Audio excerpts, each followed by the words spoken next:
lights are turned down. I don't know if y'all here for that, because I can turn the lights back up. I really can. But it's been a long day. I scheduled a live on Facebook, and I was over there for about 5 minutes, and I only had like one or two viewers, and they didn't want to talk to me, so I left. I told them that I was going live at 7:30 sharp. That's what I let them know. And I let them know that they needed to pay attention to their notification, because I'm not going to be talking to myself. And it's been a lot going on YouTube. And good evening, Brenda Penix. How you doing, sugar? It's been a while since I seen you. Can you do me a favor and thumbs the live up and hit the copy link? And is the lighting okay? Because I can turn the lights up. Can y'all see me okay? I'm in my bedroom. And I have a wonderful live for y'all. We have a good topic tonight. Well, we're going to talk about several things. But can you see me well? Can you hear me well? And is the lighting okay? Could you hit share and copy link for me? And share and copy link. Share and copy link. That would be great. And maybe once my iPad over here charges enough, we'll go live on Facebook with the iPad, because Facebook they not ready for me right now, even though they sent me a check this month. I'm good. You sure I don't need to turn the lights up? Because it might be too calming. It might be too boring. I need my moderators in the building. Where y'all at? It's Friday. I need y'all to come on in. Hey, gratitude, you sister Cheryl in chat. What's up, Drenda Miller? It's Friday. Y'all, I've been working all day, but I still got energy for this live. Y'all come on in. Come on in, because it's Friday. I wish YouTube was like TikTok, where we could listen to music and incorporate music into the live. I don't know why YouTube won't do that. They really need to do that. Can y'all hit share at the right side of the bottom right corner on your phone? Hit share and copy link, and share and copy link, and share and copy link. Do it 5 to 10 times for me, so we get our people in here. Oh, thank you, Drenda Miller. I appreciate that. I really do. So we talking about Cee Cee Winans tonight. Hey, Benny White McCoy in the building. Were you over on Facebook? Did you? I think you came in. Didn't you come in and Facebook? Y'all, this is ridiculous. We just got kicked out here earlier. No, like a few minutes ago. We just got kicked out because you know why? Y'all taking too long to come in here. People are taking too long to hit the like button. And YouTube thinks that is something weird going on. And they've been doing that over here on my channel really, really bad. Thank you, Lazy. You said 100. What is that? I don't know what that means, though. But thank you for that, Sugar. I really appreciate it. Lazy Journalist sent 100. What's up, Jared? Can y'all send whatever Lazy just sent and thumbs up the live and hit share and copy link? I need y'all to hit share and copy link, because it's Friday night and we're going to have a good time over here tonight. Thank you, Jared. I appreciate that. Is that money? What is that? So when you gift me, what does that mean? And do I look okay? I just feel like, I don't know what it means either. Okay, that's fine. Y'all come on in. I'm waiting for some more moderators and some friends, because this is a good topic. We're talking about Cee Cee Winans. I didn't send it, bro. I was just telling you what it was. Don't call me bro. Call me bro again, you're going to get blocked. Because that's giving child. And I don't want you here if you're a child. So don't call me bro.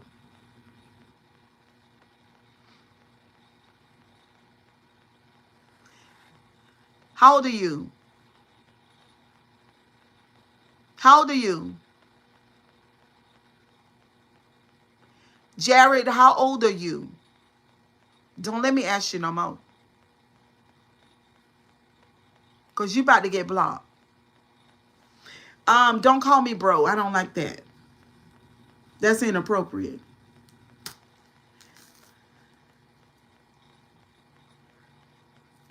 Where are my supporters and my YouTube friends? Where are y'all? Thank you. What's up, Real Smith? Mm-hmm.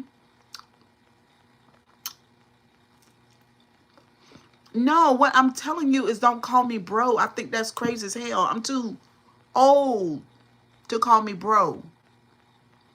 It doesn't make sense. I'm not one of your peers. So it sounds like you're a kid. Are you a kid? Hmm? Tell the truth.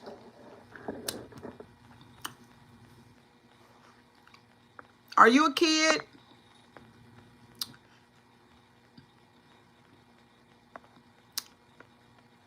No, my children know. You white. Bye. Block. Block. Bye. Block. You just got blocked. My children don't call me bro. You're 22? Okay. Right. He's a kid. He just got blocked too. Bye. Get out of here. Go to somebody else's live stream. We don't do children.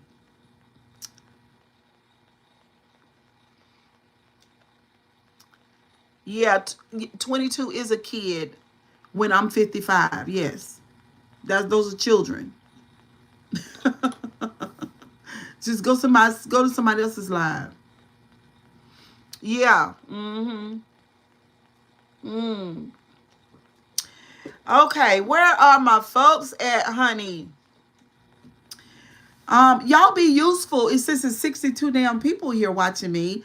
Thumbs up the live. Thumbs the live up. We got some good content tonight. I'm gonna be singing a little bit. I'm gonna be gagging a little bit. We got a lot going on. Yeah. Yeah. Yep. Thumbs up the live. We got 59 people. Y'all hit the thumbs, please. Let's go. Cause today, with the amount of views that came through and no thumbs, that was ridiculous. That was ridiculous. No, don't tell me not to sing, sugar. Don't tell me not to do anything. This is my channel. You just go to the next live. First people I've ever met to be offended by the word bro. Listen, I'm over it. I'm just saying, don't call me that. I'm over it. But don't call me. That's inappropriate. That's just like, no, that's inappropriate. I don't call anybody bro. I don't call people that. That's not even a part of my generation. So, look, govern yourself accordingly, okay? And I'm going to need you to be smart. And let me know that you know how to respect people. Not offended, just ask not to be called that. Right. Just don't call me that. That's it. I don't like that. Okay? I need some more of my people in here. I need some grown folks. That's what I need. Yes. You can call me aunt and you call me Cheryl, but bro it's a no-go. That's fine. I need my people in here. I need my people in here. Yes. Okay, let me I'll be back. I'm going to text some people and let them know I'm live. Cuz I can't do this here. This commentary is going to be so good. I can't do it. I can't do it. I can't. I can't do it. Thank you. Hey, Sierra. How you doing? I need some more folks in here. I know it's Friday night. Y'all probably out to dinner. Y'all get the fucking thumbs up. It's 48 people here. Who's watching me that won't thumbs up the live? That's crazy. It's crazy. What's up, Lord? Okay, the thumbs just dropped up. Went up to 21. Can we get it up to 40, please? What's up, Honeywell? How you doing? It's been a long day, y'all. It's been a long day. I don't want to fuss nobody out, but I'm getting ready, I'm on 10 right now. So I need the right audience. That's what I need. Your subs should get notifications when you go live. Um, they do sometimes. YouTube be tripping though, for real. Like it's 60 people in here now, 27 thumbs. Y'all hit the like button on your way in. That's all you have to do. Like when I'm listening to Don Lemon or the people that I really love, sometimes I forget. Sometimes I forget too. But then I have to go back and do YouTube the way that YouTube is supposed to be done. So hit the like button, thumbs up the live. Okay, y'all thumbs the live up. 67 people. We need some more thumbs. We need some more thumbs. We need some more thumbs. Okay, you're grown and new here. Thank you so much. It's 70 people, 22, 29 likes. Okay, so once somebody just took one like away. I don't know. YouTube is full of, lots of trolls. And in my opinion, it's just old people, mentally challenged people that do shit like that. What's up, Nikki? How you doing, girl? How you doing, girl? I was over there on Facebook, girl. I had to leave Facebook. Her Facebook is too slow, and I can't do it. You know what I'm saying? They got to get used to me saying, like, if I'm going to be live, then be there. Y'all want to look and listen, so thumbs up. Why are you watching me? Get the thumbs up so we can talk about Cee Cee Winans. Oh my God, I've been waiting all day. Yeah. So while the thumbs get up, let's talk about Luenell. So if anybody interested in hearing my take on Luenell and Al B. Sure, I'm just like, oh my God. So I heard that Al B. Sure was in a coma. And what's up, Trinity? How you doing? I heard that Al B. Sure was in the damn coma. And Luenell, while and she's always had a crush on him.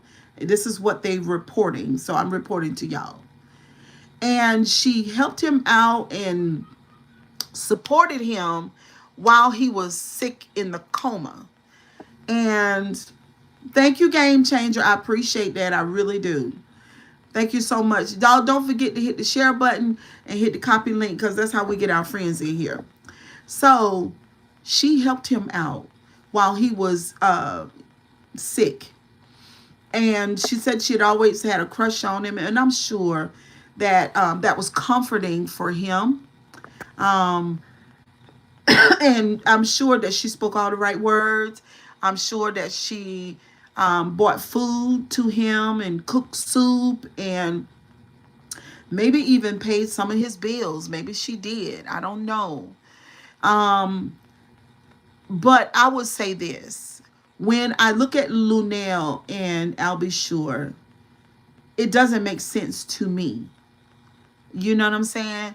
Like, their attraction level is not the same. And it's nowhere near the same, And also, she's a lot older. So I'm just like, Luenell, what are you doing? And I understand being a cougar. I understand all of that. I understand, she's older, she got money, she's stable, she got plenty of bags. Everybody love and respect her. I just don't want Luenell to get hurt. Al B. Sure old too, ain't he? Not as old as Luenell. Cheryl, she just having fun trying to do her life. I understand that, but I don't want Luenell to be hurt. She could be just, I understand that. I understand if she just wants to have fun.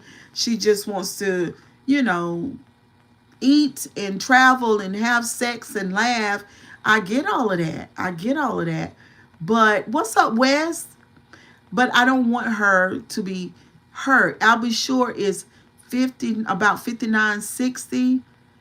Okay, let me see. Nikki, can you fact check that for me? Lunel is living her best life. Can you find out how old Albie Shore is and how old Linnell is? I didn't do that earlier. I didn't have time. Yes, thank you so much. I just want to know, because right now I'm just thinking about their attraction level. Cheryl, how can I contact you? You can Lunel, what's up, Dr. Nuka? Can Lunel be hurt? It depends. It depends on what type of person she is and how she sees this connection with Albie Shore. Yes, of course she can be hurt. What you mean? There is a 9-year difference. Okay. Thank you, Benny White. I appreciate that. 9 years. That's a lot. um, it's a lot because she's older, and bodies do different things. And I was just looking at her. Lunel doesn't look healthy to me. I mean, I could see if she was a really, really healthy person for her age, being 9 years older than him, but she doesn't look healthy to me. And I don't know, it's just giving me all kind of red flags, even though I'm sure that she is having fun. 9 years is not too bad. No, it's not. I just don't want her to be hurt. Lillian say, Cheryl, y'all need a damn life. What do you mean? I got a full life. Why don't you think I have a life? And I'm sure the people on the live have lives too. We're discussing what's viral on social media. She is 66. He is 57. Oh, yeah, yeah. She almost 70, y'all. She's almost 70. Woo, child. That's a lot. So anyway, I was listening to Tony Gaskins talk about it, and he got on my nerves. Do y'all know Tony Gaskins? He has a wonderful platform here on YouTube, and he's a life coach. He makes a lot of money coaching people. But I was listening to him talk about that. What's up, 43? How you doing? I do have IG. It's Cheryl Grabowski. Drenda Miller says, my husband is 64 and I'm 54. Okay. I get it. I've dated younger too. I've dated younger. I understand it. Thank you, Delu. Thank you so much for subscribing. So I was listening to Tony Gaskins talk about this shit today, and I was just like, I like Tony, but Tony, like, so he was talking about the attraction level being a lot different. And he also was talking about Lunel having money, and that is something that Albie Shore probably likes.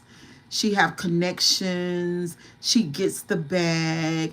And he said that maybe the attraction of a relationship. What do you mean? Life coaches are all full of it. My granny said you need better content. Goodbye. And say one more word, you're going to get blocked. Goodbye. Because tell your granny she don't have to listen to me. She can go somewhere else. We've been married 11 years, and baby, let me tell you, oh, I understand as an older woman why Lunel would want to hang out with him. Don't get it twisted. I get it. I understand it. I'm just concerned for her. That's all. I'm just concerned for her. It depends on what Lunel wants. You know what I'm saying? It depends on what Lunel wants and what his intentions are. Because a lot of times men, y'all know this, men have game. And my thing is this, I don't want anybody wanting me other than wanting me for who I am. I don't want all the other stuff. Like, I'm not interested in being your mother. I'm not interested in being your caregiver. Even though if I was your woman or your wife, I would definitely care for you. And I would look out for you. Of course, I would give you wisdom, yes. But I wouldn't want a man with me because I'm an awesome caregiver. I have money, and that he feels secure when he with me. I don't want that. Me personally, I want a man to desire me, and I cannot see him desiring Lunel. I can't see it. I can see him performing with Lunel, but I can't see him desiring Lunel, genuinely desiring her. I don't see that. Are y'all mad at me? Do y'all think I'm awful for saying that? Yes, wisdom, understanding the lessons. No, this life is so good. Thank you. I should have got some cough drops, but I forgot. Y'all don't think I'm bad for saying that, Benny White, Nikki? I mean, if you do, if you feel that way, just tell Mr. Cheryl. That's not right. But I feel like I just don't believe it. And my thing is, I don't know what Lunel thinks, other than, some good sex. You know what I'm saying? Other than some good sex. But if she's giving him money and spending her money on him and taking care of any kind of financial debt or anything like that, giving him money to start a business, because y'all know we sit there and watch Shirley. Y'all remember Shirley that worked for Steve Harvey? Y'all remember that? Do y'all remember that? Okay, thank you, Nikki. You'll be back. Yes, you are voice saying your opinion. Okay. Do y'all remember Shirley? What was her last name? What's her name? Shirley.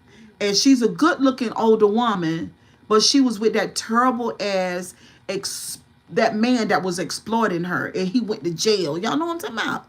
She worked for Steve, and she was out here looking like a fool with that man. And another thing, even though Shirley, Steve Harvey's employee at the time, Strawberry, see, that's what I'm saying. This is my point. Even though Strawberry looked good, even though she probably could handle her business in the sheets, she probably could. I'm not saying that she didn't, but she was not his fucking preference at all. You remember? He was not.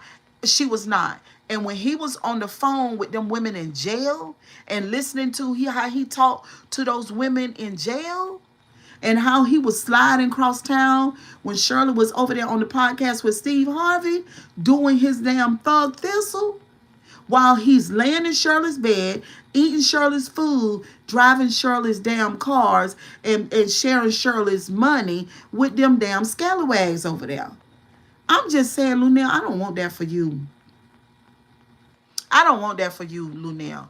I don't. So my thing is this. If I was Lunel's friend or her coach, I would tell Lunel, keep your eye on him. Have you some good fun. Be a good friend. But don't let him get in your pocketbook. Don't let him do it. And do not be fooled. That's it. That's my take on it. All right. So let's get into what we come here for. We come here for Cee Cee Winans. Oh, Cee Cee has a reputable reputation. Everybody loves Cee Cee. Cee Cee is that girl.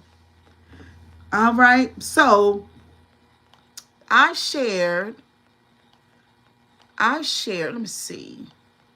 There it is. I shared this article to my Facebook, and I want to read it to y'all. Can y'all just let me read it to y'all, and then we're going to get into it. Because I don't know about y'all. I have always liked Cee Cee. She and Whitney Houston were friends. But, Whitney Houston was, she had the addiction. Her and Bobby was smoking crack. She was doing the most. She said crack is whack when she was on the drug. You know what I'm saying? And Whitney Houston was known for having Bobby Brown with his raggedy self. And everybody blamed it on Bobby, but Whitney had a whole lot to do with it. So Cee Cee and her, they were friends at one point. So listen to this. Sugar Mammy. This is what this guy, the legendary Lerone Baker, calls Cee Cee Winans Sugar Mammy. Cee Cee Winans and her ex-convict husband, Alvin Love II, with their allegedly ex-drug head alcoholic son, Alvin Love III. Cee Cee is still wondering. No, he said, Cee Cee, I'm still wondering who you were trying to make fun of at the Stellar Awards with your sloppy tail. That's what he said to Cee Cee. You can't dress, exclamation point. Oh my God. You be looking like Kizzy Kente Waller from Roots. Then you married that ex-convict. Then tried to dust him off and promote him as a pastor when he couldn't fulfill his husbandly duties. Hold on. In bed or out of bed. Like any real man should be able to do. If he put IFFFFFFFF, if he is really a man after them years of him being in prison. I've seen videos on convicts when they get out of prison. Many of them just can't seem to come up in life and rise to the occasion. So they look for a desperate sugar mammy damsel in distress that will take them as they are, or what's left of them after the boys in prison are finished with them. I'm sure you are happy together. You are allegedly taking care of him. Why would he leave a desperate sugar black mammy? Cee Cee, Cee Cee, you are only fooling people who are caught up with your music, in your music, and don't have strong family roots. Most people like that are blind to reality and real life. Oh my God, this man is going in. And to who they are looking up to. As you know, you are nowhere in the league of my family. This is what he's saying. Next time you come for a sexy brown skinned man who has never did drugs or alcohol in his life, exclamation point, and that was raised not to take no BS off nobody. Research him out first, because I'm not caught up in who you think you are. That's what he said to Cee Cee. Oh my God. And I'm like, oh my God. Hold on, y'all. And we got to get in the damn comment section, because this is crazy. And how did I... Okay, comments. Oh my God, this was crazy. So what do y'all think? Do y'all know Cee Cee Winans? Let me read some of the comments before I give my commentary. So a lot of the people were basically saying, Cee Cee is a woman of God. She has a wonderful reputation. You're crazy. You're full of trauma. You're lying. Get over it. That's what most people were saying.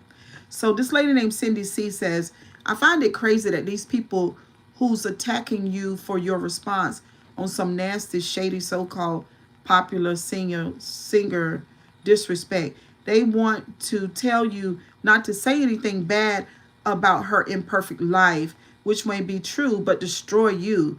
That's what you call hypocrisy. Or the wannabe Christians. They can poke the bear, but want the bear to stand down. Ooh, that was good. So somebody said that he was jealous. Somebody said that he was jealous. And he said, listen, I'm not jealous. And he gave, excuse me, I know that's awful, y'all. I'm sorry. He gave a rundown on his family and where he came from. And let me just read that to y'all right quick. So he said in the year 1800, because let me show you who I am before all of y'all social media Christians get on here and stone me to death. But let me just show y'all my family tree and where I come from. So he said in the year 1800, my great-great-great-grandfather, Worthington Baker. 1854, my great-great-grandfather, Nelson Baker. My great-grandfather, Pastor Peter A. Baker. 1906, my cousin Josephine Baker. 1929, my aunt Cassetta Baker George. 1929, spiritual aunt Inez Andrews. 1931, spiritual uncle Reverend James Cleveland. I'm like, oh my God. 1943, my cousin pro golfer Calvin Pete. They're real trailblazers, pioneers, icons, and legends. They're in the history books. This witch and her family. This witch, thank you, Brenda, and her family. This man called Cee Cee Winans a witch, and her family are nowhere in my league. I'm like, my stars. So let's go on a little bit further. So the people are saying, "Sir, you sound jealous," and that is not what I'm not getting that he's jealous. I'm getting that he's madder than hell, and I don't know why entirely. He said that she mentioned him at some award show, or she shaded him at an award show, and basically he's basically saying, "Who the fuck are you?" That's what he's saying. Now, I want to read this comment too by Charles Blackman, because this is typical of an indoctrinated Christian. And you might be an indoctrinated Christian, I don't know. But I just want to read what Charles Blackman said. He said, "Let's remember Saul was an accuser and a murderer, but look how God changed him into the great Apostle Paul. God uses low down people to show his power of forgiveness." That's what he said. Just remember who you were and who you are in two different things. Man looks on the outside, but God can look at a man's heart. Speak, not hate. Okay, so he went to the scripture. So the legendary Leron Baker, he's the guy who's accusing Cee Cee Winans. He says, "I'm not trying to save people that think they are already saved. They better stay out of my way and out of my lane." I said, damn. Oh my God, this is crazy. So Corinne Jeffrey Johnson, then we're going to talk about it. Hold on. She said, "I love Cee Cee. She dresses with modesty. She lives holy and has fruit in her life that is very evident. As far as her past, she got on a talk show and she and her husband shared about what happened with her husband. So it is no secret. Stop sowing discord. His past is just that, his past. And they both are now saved and live for the Lord." So when I saw this, I said, oh my God. We as deep laners, we got to talk about this. We got to talk about it. So first of all, Cee Cee Winans. What's up, Carlos? I'm sorry, I missed a lot of people. Hello, everybody that just came in. Hello, hello. Don't forget to thumbs up live. Okay, so Cee Cee Winans. What I know of Cee Cee Winans. She is spectacular. She has a wonderful, clean reputation. She's always so poised and beautiful and polite and professional. And boy, she can sing her butt off. But when this man did this article, and he let us know that Cee Cee Winans married a man straight out of jail, a convict. He had been to prison. But Cee Cee Winans married this man out of jail. I couldn't help but reflect on my church days. I had to. I had to think about what I have seen and observed from my life and others too. So what I have observed in my life is that church women do this. This is what they do. A lot of them, not all of them, but a lot of them. It seems like when it comes to a man, that they will take any man literally. And partly because of what this person said in the comment section is because the Bible says that he was talking about Apostle Paul. And he was talking about how Paul was a murderer and he persecuted the Christians. But God turned him around, and look at what Apostle Paul did. We don't know Apostle Paul. We don't even know if Paul is real. We don't even know who the author is. But the idea is you can marry any type of man. It doesn't matter if you're Cee Cee Winans, you come from a good family, you have a good reputation, you can do this. So my thing is this, beyond the church giving you permission to marry any type of man, beyond that, I'm just thinking about Cee Cee. Out of all the men in all the churches that she went to and was a part of, men that were already planted in the church, men that were already Christians, men that were already saved, men that were already preachers, men that already had reputations, men that already knew the Bible, men that proved that they could walk straight, and men that have had good backgrounds. Why did she choose an inmate? What is that about? When I heard this, I damn near fell out my chair. Because you couldn't have told me that Cee Cee Winans would marry a man that had been in prison. But then on a deeper level, I thought about this shit. I said, wait a minute. Larry Reid been talking about the Winans and how they are liars. I know Marvin Winan is a hot mess. I know Leandra Johnson was mad as hell with him for how he treated her. And I can't help but think, hold on one second, about Papa Winans and maybe Mama Winans.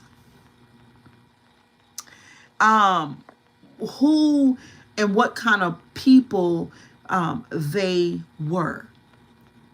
Because with Cee Cee's image, but she marries a convict, that is a conflict. That's not the same picture or the right picture. It's not, it don't go together. So Cee Cee Winans is a awesome been saved for a long time.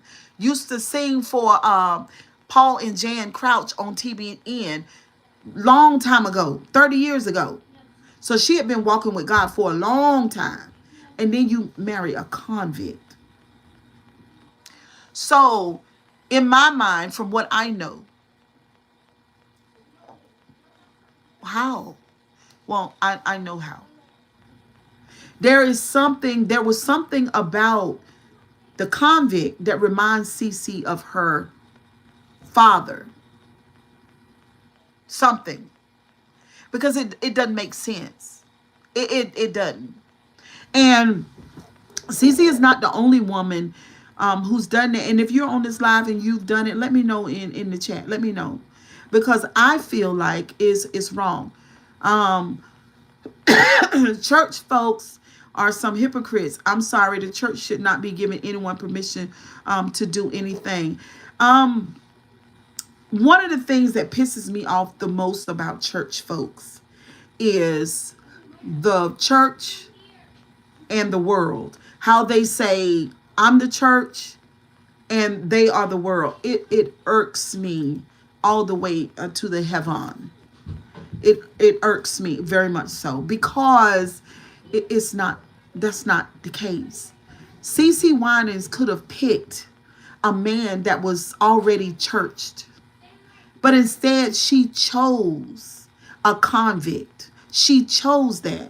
And so when I say convict, I'm just going to go ahead and say the world. The thing that Cee Cee Winans and people like her cast down and don't want to be a part of. Oh, you don't want to be a part of the world. That's why she dresses modest. She goes to church all the time. She has this church family. She's a holy woman. But you chose the unchurched inmate, the one who's not holy, to be your husband. It is crazy. In my mind, the growing up about the late great Bishop ancestors Allen and Uncle being raised around the Clark sisters. Okay, you took it back. Being raised around the Clark sisters, and they're going another. There's another example of this with Dorinda Clark, not Dorinda Clark, but what's her name? Twinkie Twinkie Clark did the same thing, and so did Aretha Franklin. And so did many women that I know in my lifetime. They went right into the barrel and picked the worst thing out the barrel. Put him on a suit, told him to confess Christ, made him holy, and presented him to the world. It's not good. So I was thinking, okay, because see, I know that people don't change like that. See, I know that because I've done the deep dive. I've learned about the subconscious mind. I've learned about you being in two places at one time, this mind and the lower mind. I've learned about the shadow. I know that going to church and making a profession or a confession that you belong to Christ and that you're a new creature in Christ, I know that that's not true. That's church stuff. So Cee Cee married the awful person. And then she showed him and then presented him to the people. More than likely, and y'all say, sure, you are speculating. I'm not. Cee Cee Winans probably had some unresolved issues. And before she knew it, she was really, really attracted to this con man who they call, this is a word that they call a religious con man. They call them grifters. In my opinion, I call them narcissists. I've known so many ex-drug dealers and ex-con men and whoremongers and men that run women that have slept with so many women over the years that were very promiscuous, and they just whorish, become pastors.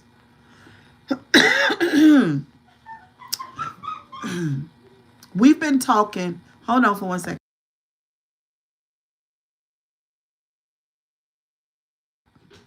We've been talking about narcissists in ministry. I've been talking about that.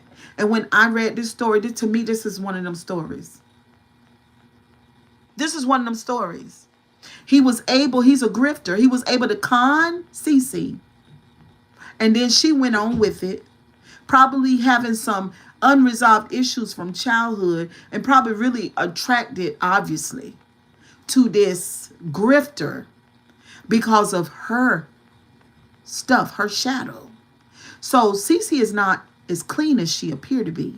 There is no fucking way. There is no way that she would marry somebody out of prison if she was through and through the person that we visualize her to be. When a woman of God or a woman of stature marries a grifter, that shows that she has trauma. Because she wouldn't even be attracted to that. And in the church world, it's okay to do it. Because the first thing we say is that, but he's a child of God and it's redemption, like they said in the comment section. And God has saved him. God has not saved him at all. He's coming in there because y'all, these people are so gullible. What do you think a narcissist does with a congregation full of gullible people? That man saw Cee Cee a mile away. He saw her from the beginning. And he knew as a con man and a grifter that he could seduce her, con her, and marry her. And that's exactly what he did. And then she presented him as a pastor. But what I'm saying, there's something about his con grifting ass that must be similar to her childhood. Now, I don't believe that Cee Cee is a narcissist. I think that she is the best of her family. I really do. But however, she probably was raised up around toxic shit that was clothed in all things church. She chose to marry an ex-convict after being a woman of God for a substantial amount of years. That is not okay. And you might say, sure, you're being real judgmental. What I'm saying is, it is not okay, but you can fucking do it if you want to. You can do it if you want, because she did it, right? But I want to let you know there's a scientific reason why she did this. And this man that wrote this article, he is so mad with those people. So everybody in the comment section, the first thing they did was they jumped on the train and they supported Cee Cee's reputation. We don't care over here as the deep laners. We don't care about reputation. It's just a mask. It's a facade. We don't care about that. We don't care about not letting your good be evil spoken of. We don't give no shits about that. We don't care about that. We don't care about dresses, skirts. We don't care about that. We don't care about pocketbooks and wigs. We don't care. We don't care how you speak eloquently. We don't care about that. We don't care if you can sing the alabaster box. We don't care about that.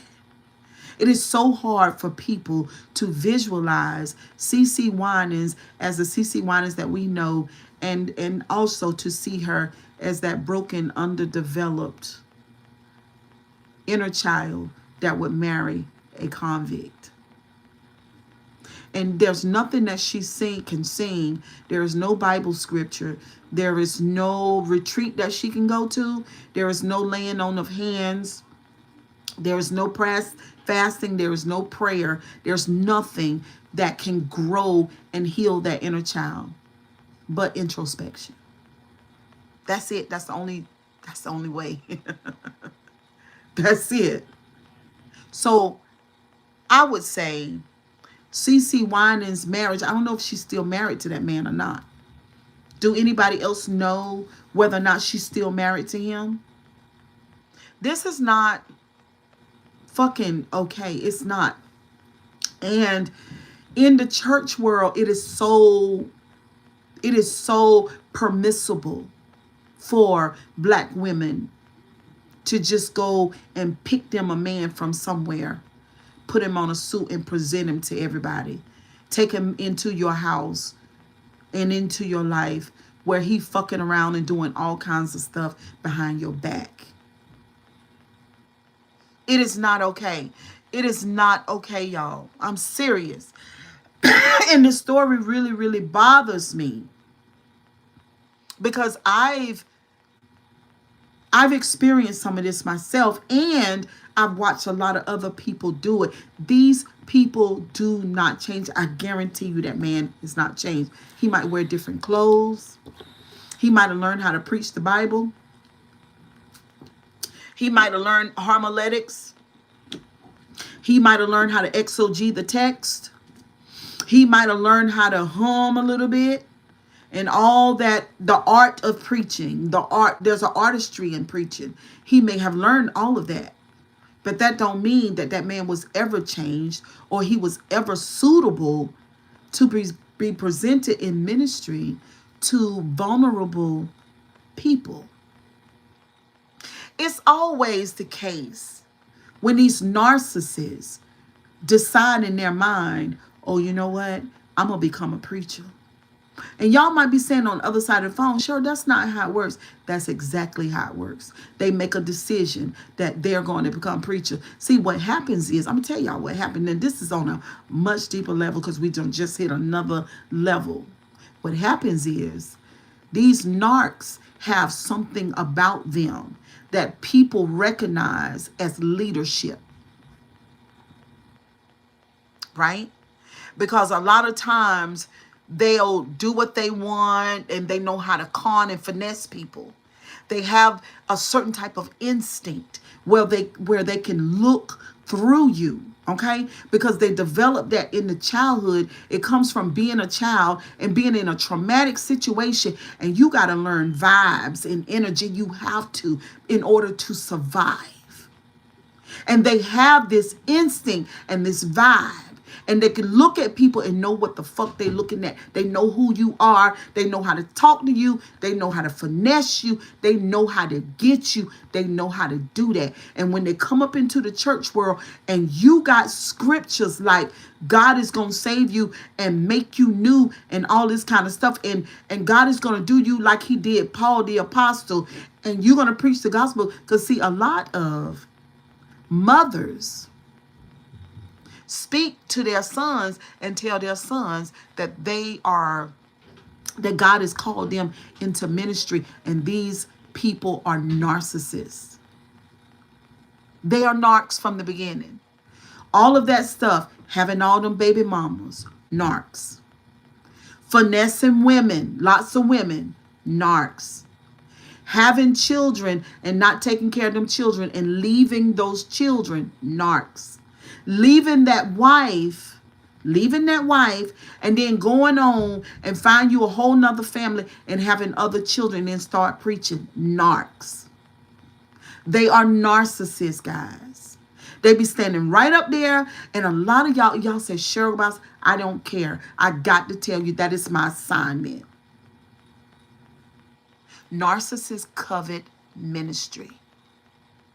Not only do they covet it, they stand in that pulpit for 30, 40, and 50 years, and y'all don't even know what they are. If you would follow them home, like follow Cee Cee Winans home, because how did the guy that did this article, how did he know that much about that man's past? And why was he so mad? See, I don't know the answers to that. Let me go back to it, because he did get in the comment section and he said a lot more in that comment section. Look how many years it took for something to come out on Cee Cee. Look how many years it took. Y'all, these people present these lives. They present as Christians. They tell people that God will come in and make you new, and they are not new. They're doing what they always did. They're doing, and a lot of women do that because they want a hot body next to them. They want to fuck. I'm sorry for being so vulgar, but that's why they do it. That's exactly what it is. And what they do is they present the narcissist to the church, and then the church can't grow and they can't evolve, and the pastor's doing all kinds of shit that he wasn't supposed to do because he won't never God's person to begin with. People have mistaken charismatic energy for anointing, and it's not. It's narcissism. It's narcissism. I hate to be the one to tell you. I see them all the time. All the time. I see them. They right here where I'm at, in the town I stay in. See them, a narcissist. That, in my opinion, that Elder Wooden, grandiose narcissist. In my opinion. Upper room, they ain't never heard no sermon from God. Not one. God ain't never said nothing to them people. Not through him. That man is a narcissist. 1000%. Y'all say, sure, it can't be true. It is. It is true. And this is the thing. And you know, y'all should be thankful for the Grabowski.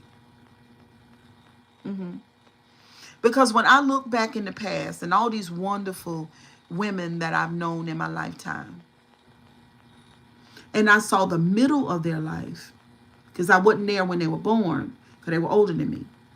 And then I saw the end. And they were with their narcissist the whole time. I seen these beautiful women in my life, hey Daisy, that went to a particular church. And they served in that church their whole life. And they were serving under the narc. You say, Cheryl, why is that important? Because the narcissists don't know God. There's no light in them. Those are cursed souls. They've been, they're not even there. That's a body that embodies, that a person who embodies a host.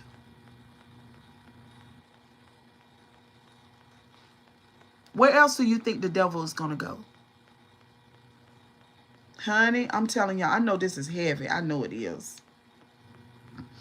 I know y'all ain't, you ain't got to tell me. I know how heavy this is. These people are narcissists. These men are narcissists. And there's some, what's up, Vic Lindsay? There are female narcissists too, female preachers that are narcs. Mm-hmm. Mm-hmm. All of that obedience. Obey what God is saying. Obey me. Narcissism, real bad. Hold on, y'all. Oh, my stars. Hold on.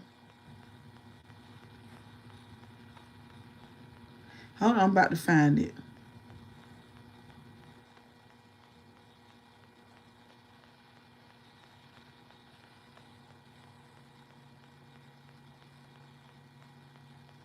Let me read this comment right here too, because Tonka Lee says, if we are constantly being judged for our past, wouldn't none of us be worth nothing? That's not true. That's what church people say. Hey, Jimmy. That's not true. You got so many people, so many, we're talking about me. You got so many men that never did what the narc preacher did. He didn't leave his children. He's not a womanizer. He doesn't watch porn when his wife is not around. He don't do those things. He wouldn't dare leave his wife or his children. He never did. See, these people, I'm telling you, and this is language that the narcissists use. Everybody have sinned. We all sinners. We are all filthy rags. That is not true. That is not true. You got a lot of people who are beautiful souls. They are not like that. They never thought that way. They would never do that. These are narcissistic people. These are narcissists. I'm telling you. And the first thing they want you to do is forgive them for what they do to you so that they can do it again and again and again. Mm-hmm. But we all have a God that loves us and not keep throwing our past in our face to belittle us. But the thing is, most of the time, it's not the past. You still doing it. So then they throw the Bible scripture in there. Oh, well, you can be forgiven 70 times 7 in one day. Who in the fuck needs that much forgiveness? Who does? Who need that type of forgiveness? And who needs that type of grace? The toxic person. The person with no discipline. The narcissist. It's either I really, I just can't. I can't. I used to love the message of grace. I loved it until I realized that the narcissist exploits it. Because there will be no change. There will be no change. It's just performance and acting.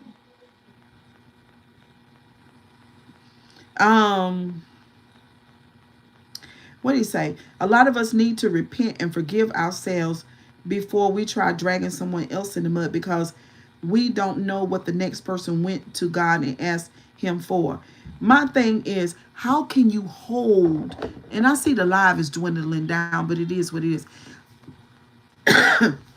How can you hold somebody accountable if you forgive them 70 times 70 in one day?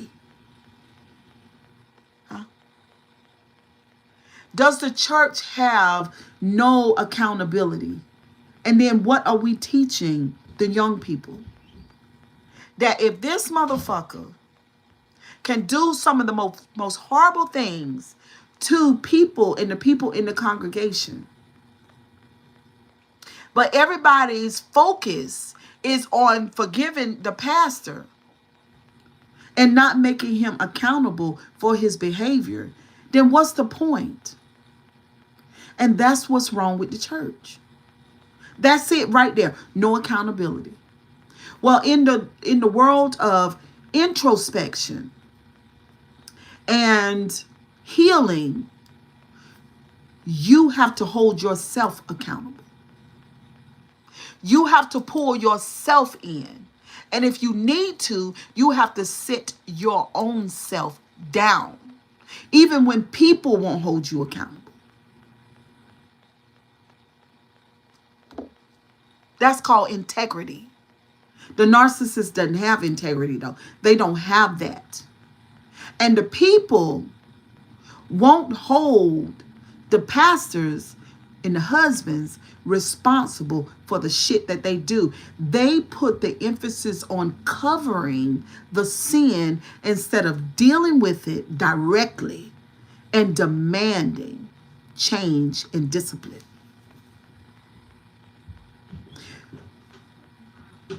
These people cannot grow up and evolve. This is awful.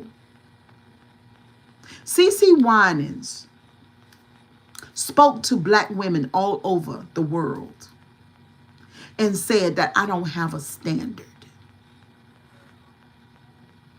That I'll accept anything. I'll just accept anything. I'm a pick me. I'm a mammy. That's what she told everybody when she did that. Hold on for 1 second.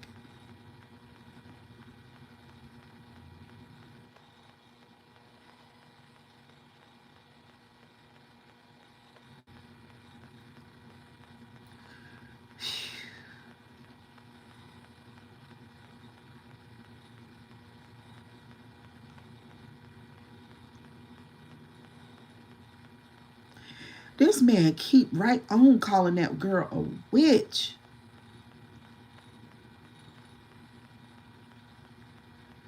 So they say, this is what they say.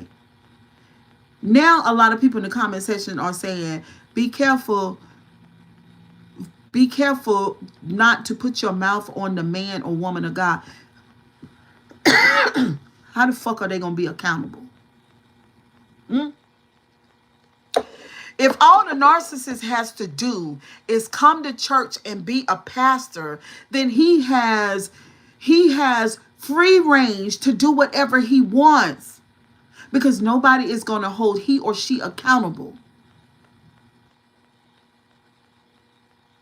Oh, well, you're supposed to take them in private and correct them. Oh, really? So you're supposed to hide the bad behavior while he is in the pulpit telling everybody else to do right, but he himself does not know how to do right? He's the person that studies his Bible day and night, he or she. He's the person who's preaching the sermons. He's the person that's talking about the Holy Spirit, but he don't know how to keep his dick in his pants. And when he's caught doing the things that he does, then y'all say that the devil did that to him. Then there again, he or she don't have to be accountable. The church, the people in the church, that's why I can't. I can't, because just like what's going on in Washington, there is no accountability and all this shit that's going on. It reminds me so much of the church world. The way that they deal with Trump, they worship him and eat his shit. That's what they do to these preachers, these narc presidents, and these narc ministers. That's what we are doing. People ask me to come to church for what?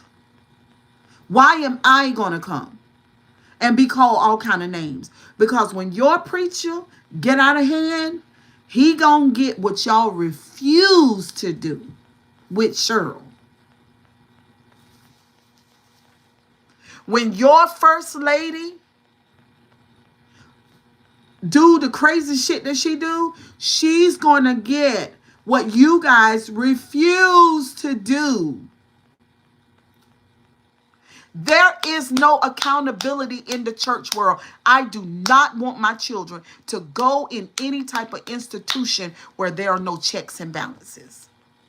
Where people can say, oh, well, God forgave. Paul the Apostle was one of the worst people ever born, but God forgave him. Brand new mercy every day. Why the fuck would the narcissist change?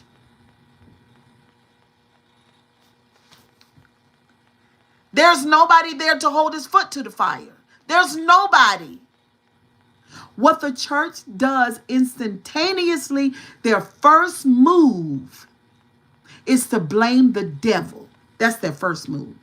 Second move is to say that the pastor is not perfect. Nobody said anything about being perfect. How about kind? How about loving? How about empathetic? How about understanding? How about being gentle? How about having a good mind, having good character, and being a good steward? How about those things? The church system is so bad that people be afraid to even question or try to hold the pastor accountable, because the pastor might just tell you to leave the church, because you can be replaced, got lots of other members that'll allow he or she to do whatever the fuck they want. Y'all don't have to give me no amen. I know what I'm saying is right. I'm sick of it. Monica Napper Jones said, only God can judge us. See, here we go again. Here we go again. What is going on? Only God can judge us. They say, she's saying to the guy who wrote the article, I'm sorry if somebody upset you, but you don't have a heaven or hell to put nobody in. I don't think he said anything about a heaven or hell. I don't think he said anything about that. This is the first thing that the church do when you call one of these church folks out about their behavior. This is terrible. And then black people are supposed to come into our king and queenships and be the people who God has put us here to be, melanated people. We're supposed to come into something like that when we don't even know how to hold people accountable, and we are mammies and pick-me's. We just want a warm body and a dick. We'll do anything for it. We'll do anything. We'll look past that man's indiscretions. We already know he's not suitable for ministry, but we'll go on and present him anyway. I'm shocked at Cee Cee Winans. I really am. The legendary Leron Baker says, trust me, it's a whole lot more. What he's saying, that he knows a whole lot more about them. I'm sick of this witch, her, and that lesbian Shirley Caesar. That's what he said with the exclamation point. I've been holding this for a while now. Research it out. That witch is thirsty for a man. And that's true. That boy, this man ain't lying. This man is not lying. This man ain't lying. Church women are thirsty for men. They are. First of all, they sit around and let a narcissist man tell them what to do with their pussy. That's the first thing. Y'all said, Cheryl, I said, oh my God, you are so wrong. I said, church women let narcissistic men tell them what to do with their bodies. That's the first thing. Then yes, church, narcissistic men tell women what they can do with their bodies. Then the woman goes without, a grown woman now, grown, go without sex until you so fucking desperate that when the narc can see that you ain't had no dick, because he can see it and smell it. He can see how you act around him. He knows. So then he'll get to whispering certain things. And there you go running down the aisle because you have abstained because somebody else told you to do that when you are fully fucking grown. It's annoying. It's annoying. It is your body. You do what you want to do with it if you're an adult. I'm sick of it. I'm sick of women being pick-me's and mammies. I'm sick of the man worship. I'm sick of women letting narcissistic pastors shame them and tell them what to do with their own bodies. I'm sick of it when they themselves fuck who they want when they want. And don't you forget it. I'm sick of it. I've known a lot of preachers in my lifetime. I've never known one, not one, that's an upstanding pastor and that I believe what he says about himself. Not one. I'm 55 years old. Been in church and around ministry 35 years. Not one. These people are liars and the fucking truth is not in them. And that's it and that's all.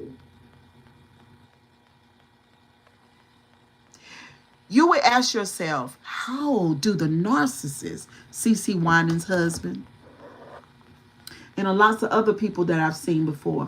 This is the guy that wrote the article, and that's her and the husband.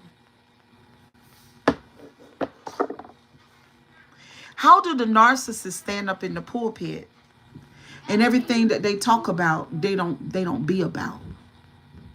How can they tell you not to lust and they lust all day long? How can they tell you to abstain from sex when they fucking everything that they can? And you listen to it. I'm not worried about what other people doing. I'm doing content. This is my channel. You cussing, you ain't no better. I'm 70. Read your Bible. We don't do that. And you go to hell, Henry. Because your Bible was written by scribes, which are men. And they don't tell me what the fuck to do, and you don't either. My daddy is deceased. I'm not looking for no fucking daddy. And that's another thing with women. Somehow y'all get it mixed up. You feel like the pastor is your father. He's not your fucking father. If you really knew how he treated his wife, you would bow your head in the sand. Bury it in the sand. I am sick of this shit. This is crazy. Tell me what to do with my body. It's mine.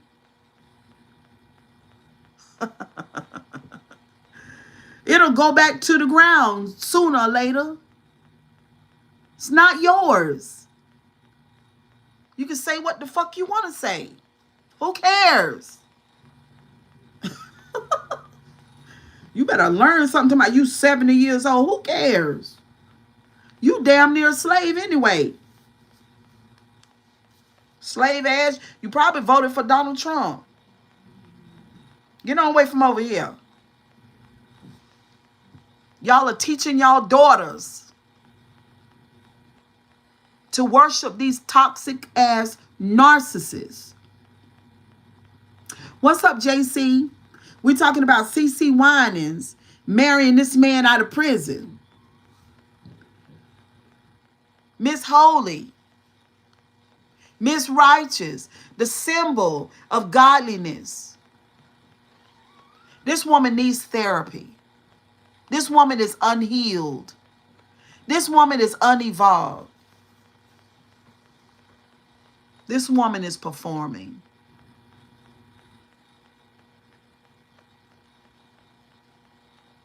Mm-hmm.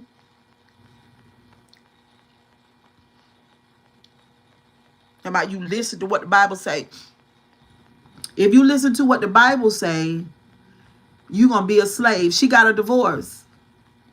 Why? JC, what did she divorce? Why did she say she divorced? And did she remarry? If you listen to what the Bible say, you're going to be a slave to somebody. I'm telling you right now. You can't go past the writings. You can't remove yourself from the indoctrination, the literature. It was written by men that took power from women. I done told y'all that. That's why I say if the Bible is your thing, then you're stuck. You're under the ceiling of the scribes that wrote, which were men. I thought she had been married for years to the same man. I don't know. I'm asking you.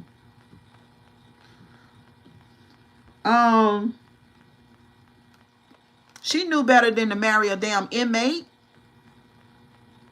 She knew better to do that. That was crazy. But he probably love bombed her like all narcissists do. The euphoria is off the chain. The euphoria that you feel from a love bomb from a narcissist, somebody giving you that much validation, somebody telling you you're beautiful all the time, you look good, you smell good, you sexy all the time. She ran down the damn aisle and didn't even know she was dealing with a grifter, a religious con man. Y'all better be more careful, okay? And the church, but it's not even so much about that. What's up, Seneca? It's about the church and how they take up for the grifter, the religious con man, the preacher. How the female congregants are the flying monkeys to the goddamn pastors. They worship them. They worship that image that the pastor shows them, the narcissist. They worship that because they want that at home. Some of them give their husbands, pay their husbands dust because they are so much into, oh my God, I wish my husband was like my pastor. He's a phenomenal man of God. You don't know that. You don't know that. You don't sleep with him. You haven't even had a real conversation with the wife. You don't know that. Back in the day, pastors used to beat their wives. Some of them still do. Cee Cee Winans got a divorce, and I wonder why. Thank you, Donnie Carr.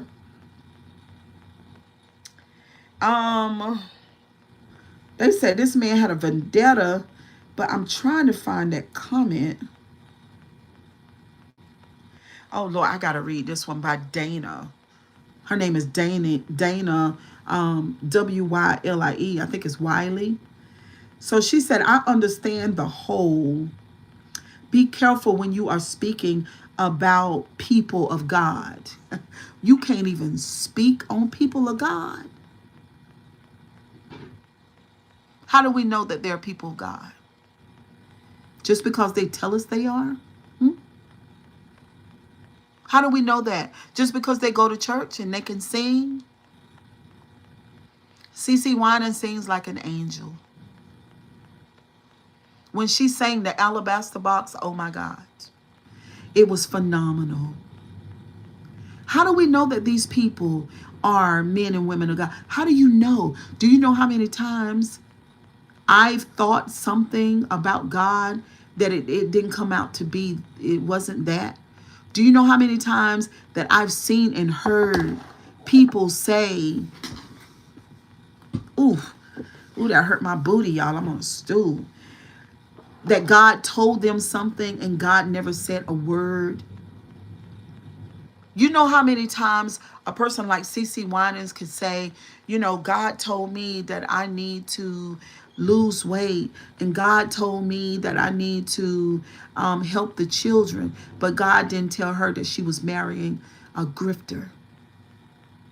You would think that God would tell you about the more serious thing, right? People put so much on what God has said, and God ain't said none of that. God ain't said any of it. It is a sad situation. I'm telling y'all, I don't want my grandchildren in there. I don't want my grandchildren learning how not to be accountable. I don't want my grandchildren learning how there's a man that says that he's a preacher, or a woman that says that they are a preacher, and you can't use your critical thinking while dealing with them. You really have to be a slave. You really have to not use your judgment. You can't, because they are people of God. And because they are people of God, you can't question them. You can't even be curious. You've just got to know that they are perfect. What kind of sense does that make to you, the listeners? She said, who said that they were actually people of God? Shouldn't God say who his people are? I don't know this man at all. I don't know her or her family. I do know that God is not the author of confusion. God is not to be mocked. I hope this man gets a chance to speak his truth and be heard. That's right. I don't know Cee Cee Winans. You don't know Cee Cee Winans. We just know her, what she presents. I tell you what, she let us know that she wasn't a healed person, and that she wasn't whole through and through because she married a convict. That's tomatoes and tomatoes. You don't do that. You don't do that. You just don't do it. Oh, let me see. Geraldine Hartley says, I wasn't going to speak on this. I got to God calls individuals. Okay, but she said I got to. She said God calls individual based on his sovereign purpose, grace, and election, rather than human merit or work. He frequently calls the weak. Ma'am, no ma'am, we're not doing that. We are not. The church doesn't have a standard of morality.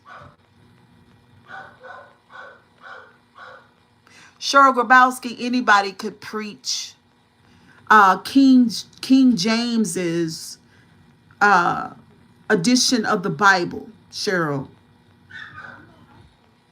They don't have to have morals and ethics and character, sure. They don't have to have that. They don't have to have courage, and it don't have to be proven that they are good people.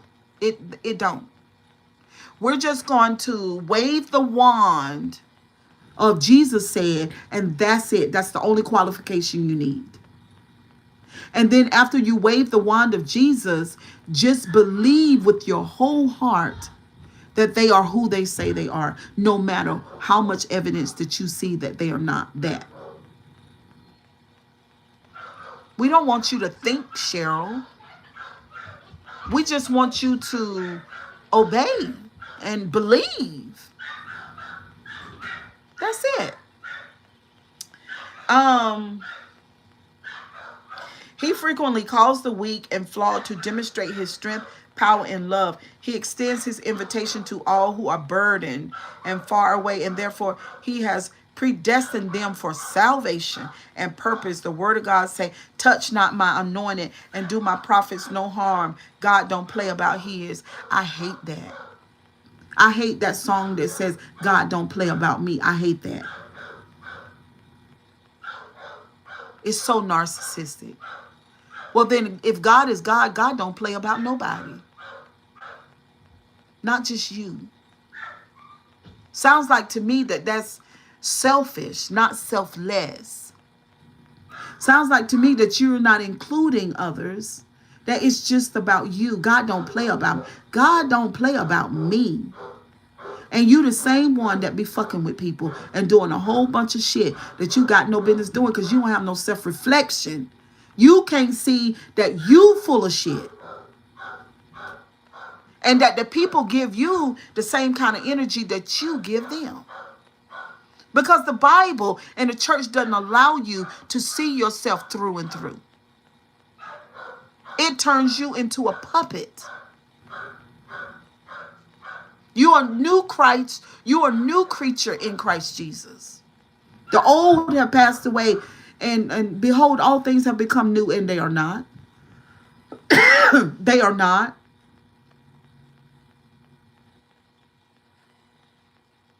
This stuff is dangerous. This doctrine is dangerous, and it is a cancer to the evolution.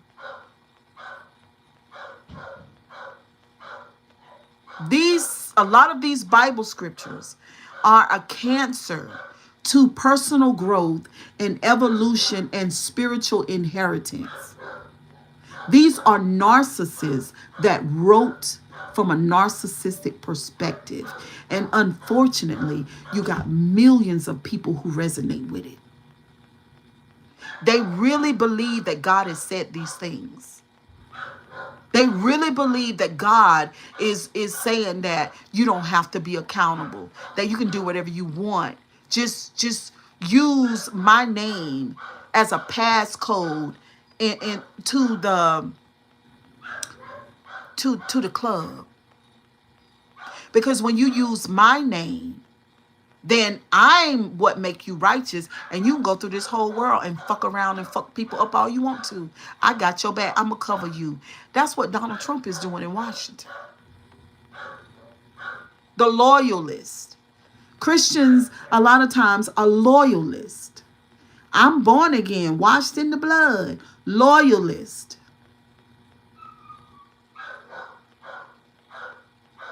Most Christians don't even know how to bring 10, 12, 15 people with them to church. They don't even think like that.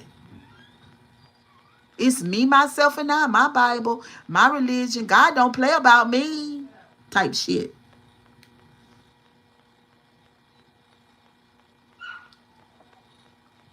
Touch not my anointed and do my prophets no harm.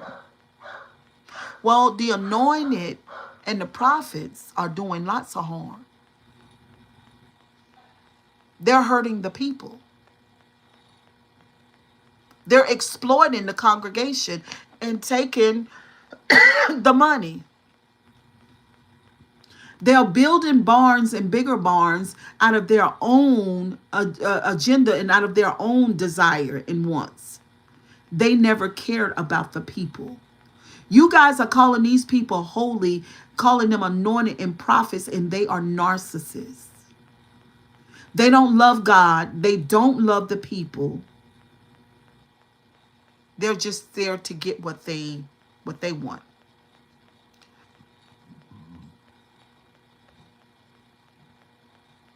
The church is mostly children and asleep. I come all the way to tell you, after almost 30 years of deconstructing, that you guys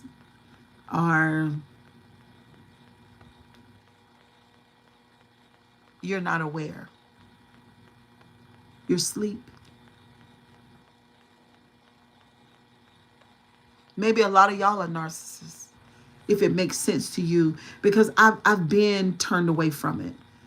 I saw so much injustice in the scriptures alone. I said, no, that's not right. I don't care if the scripture said that God said it's right, it's not right. But unfortunately, a narcissist doesn't have that type of internal GPS and emotional landscape They will not, they don't know what's right and wrong in that way. That's why they always go back to the scriptures. They got to always go back and see what other people say, because they cannot be led by their own inner spirit, which is God. They can't do that. So they have to go and check the writings, but the writings are really, really, really, really narcissistic. And therefore you got a congregations of people, millions of people who are unresolved with unresolved issues, can't evolve, can't grow, and are permanently children looking for validation, and stagnant and narcissistic.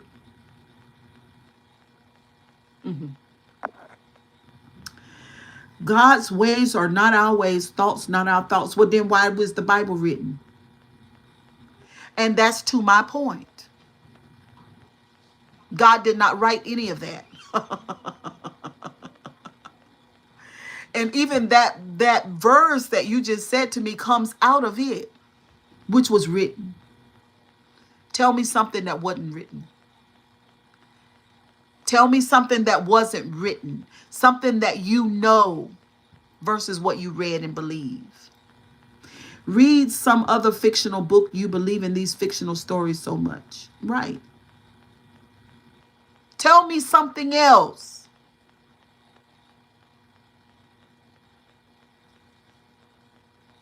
That you didn't read, that you're giving me, that you haven't read yourself. Because these words I speak come from my soul. It don't come from others.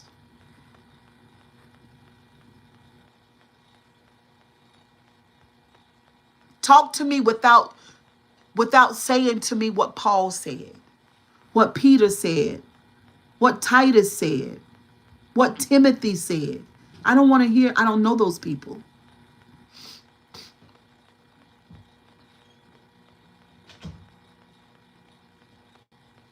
A lot of men already in the church don't want a woman, but isn't going to be their shadow. Cee Cee was already successful. I know Camilla, and that's what I'm saying. Why did she marry that convict? Let the convict marry the street woman. Why would the church woman, seasoned,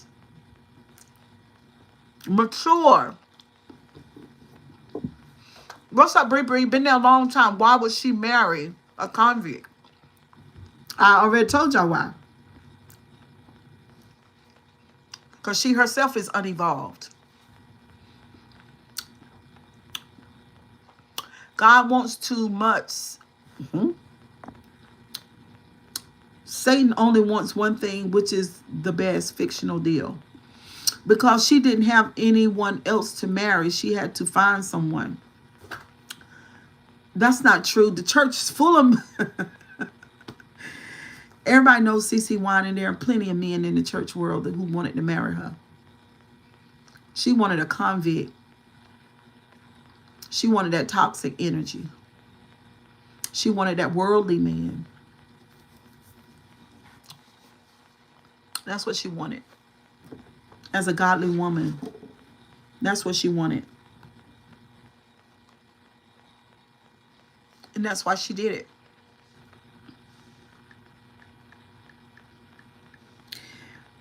My thing is, if the church, and I don't see how they're going to be able to look at themselves and see themselves as they truly are with the Bible scriptures that you guys have used in this live tonight are awful. Oh, excuse me, y'all. Hold on. Are awful.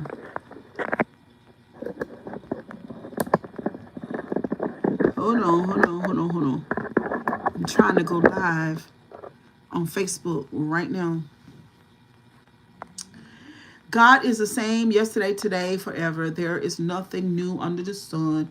Just as God spoke with the prophets and disciples, he speaks to us today. Doesn't make it less true. No, I don't believe that God is speaking to a lot of people. I don't believe that at all. I believe that they think that God has spoke to them, and God ain't said nothing to them. That's what I believe. I believe they got a mind and a spirit full of Ephesians and Colossians and Corinthians. that they don't really understand the voice of God because they're used to Hammond organs and drums and folks singing loud on the microphone. They cannot hear their own souls. They're used to gospel music. It's too loud, too noisy. God don't speak like that. God don't speak like that. That is not true. And that's why the church is in the situation they're in now. Let's see. We can't go live like that. Cheryl, what publication did the story about Cee Cee come from? It's a man. I don't know if it's a publication. It's a disgruntled young man. Hold on, because I'm trying to go live on Facebook. Okay. Oh shit. Let's go back. Hold on. A disgruntled young man. It seems like he knows. Ooh, child, that view on Facebook. He knows them personally. And there's a lot of people in the comment section, but he's calling her a witch, that's a whole nother level. But I mean, I guess you could call her a witch. I mean, you're using the Bible. Words cast spells. I mean, for real, words are spellings. So words cast spells. Church been doing it for a long time. So I guess you could call her a witch. You could. A gospel publication. Hold on, I can tell you. Are you on my Facebook? I guess you're trying to authenticate it and want to know if it's real.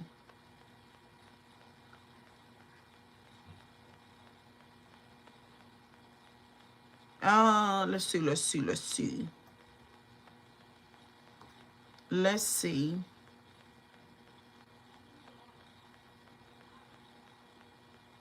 No, it's a content creator. His name is the legendary Lerone, Lerone, Lerone Baker. The legendary Lerone Baker. Yes, but I don't Facebook that often. Okay, well, his name is the legendary Lerone Baker. That's his name. God speaks through his word.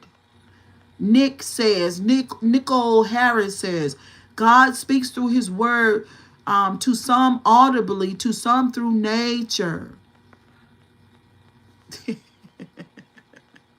God does not speak through what word? Talking about his word. Where his word at? Huh? Can you authenticate that? Let's see.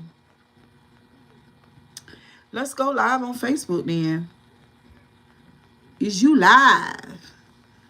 Huh? Can you authenticate that? Hey, Facebook. What's up, y'all in the building? I came live. What happened? What is going on? So I went live and y'all weren't there. I told y'all I was going to be live at 7:30. I'm on YouTube right now. So YouTube is above y'all's head. And we down here on Facebook. And we've done a whole live about Cee Cee Winans and this convict that she married. And somebody said that she's divorced from the convict. Of course, because he was a narcissist. He was a grifter. That means he's a religious con man. What is he conning for? What is the purpose for conning? The purpose for conning is the main purpose is to get money and to gain notoriety and social status. Most of the narcissists are grandiose. They want to be somebody. They want to be popular. People got to ask themselves a question. How could a woman like Cee Cee Winans, for another layer, marry a convict and end up divorcing him. I wonder what she said about the divorce. Can somebody on the live leave and go see if you can find some receipts and why Cee Cee Winans said she wanted the divorce? No, sure, I didn't say she was divorced from the con man. I said she must have divorced her first husband because he wasn't a convict. Oh, okay, JC. Okay. So she's still with him.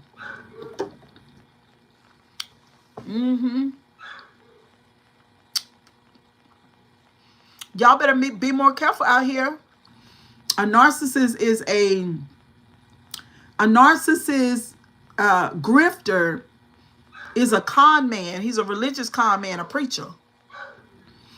God don't what?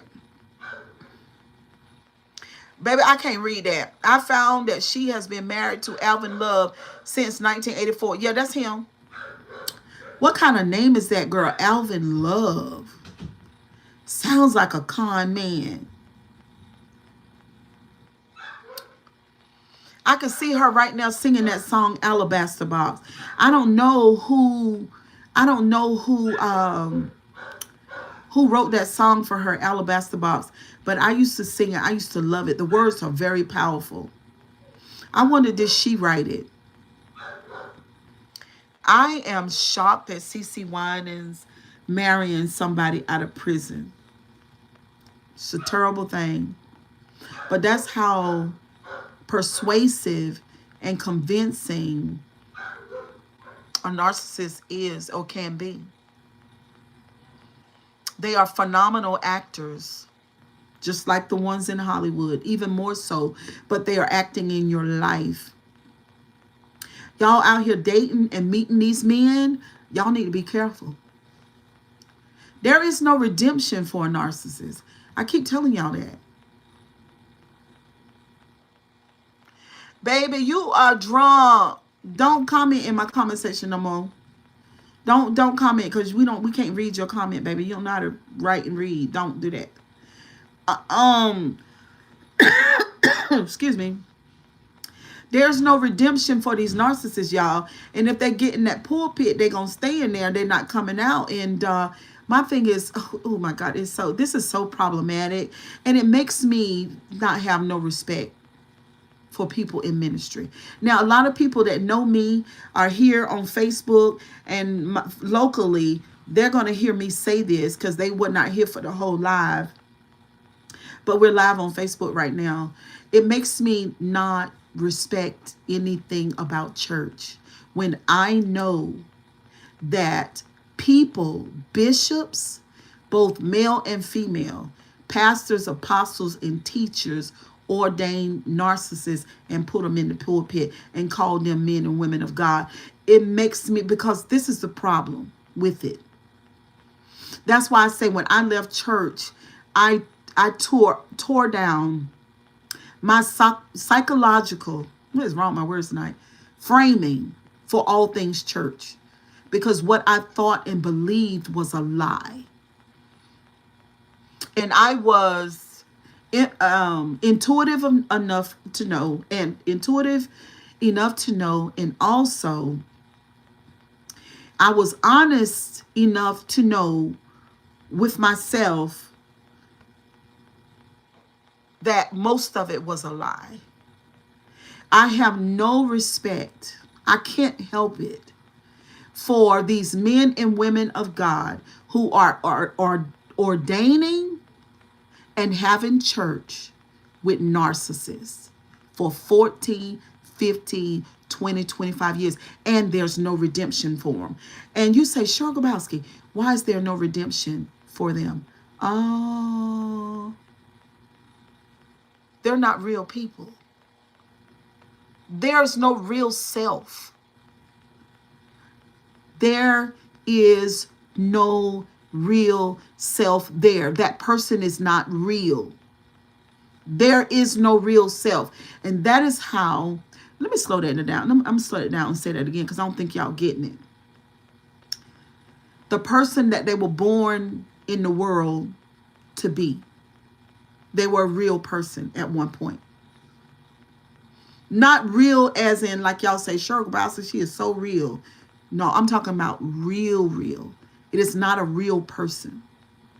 You got narcissist pastors, narcissist coaches, narcissist apostles and bishops and teachers and evangelists. They've always been narcs. They're going to always be narcs.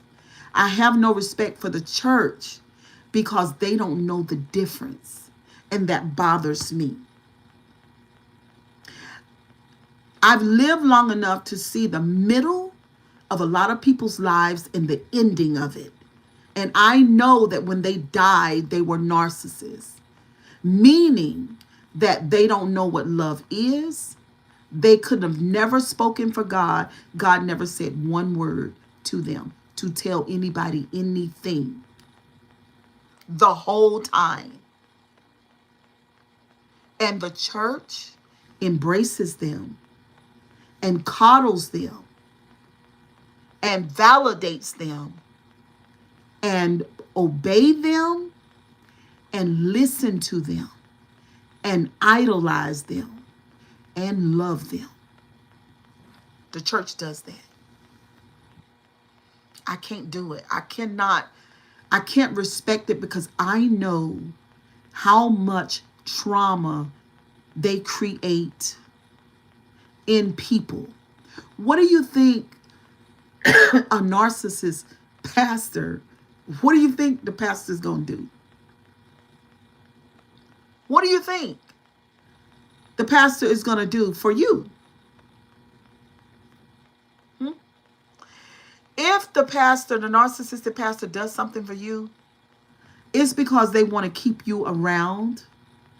Something like you pay good tithes and offering, like that. Or they could use your time, your talent, and your tithe. It's transactionary. You come to church, you pay your tithes and offering, you sing in the choir. I'll give you a good word here and there. I might even let you go out to eat with me.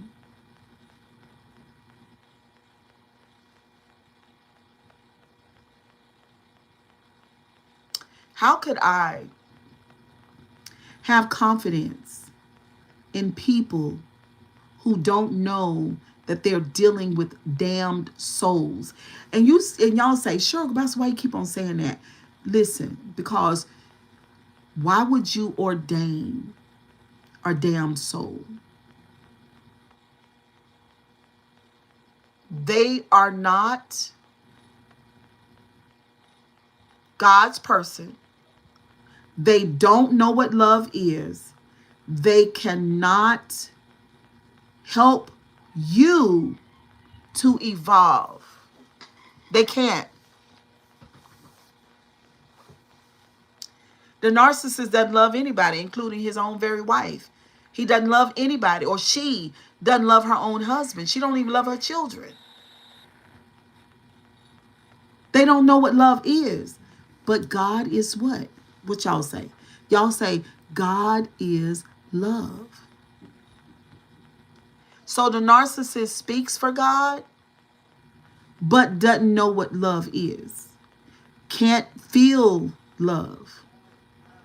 Can't give love. It's all transactionary. You do something for me, I do something for you.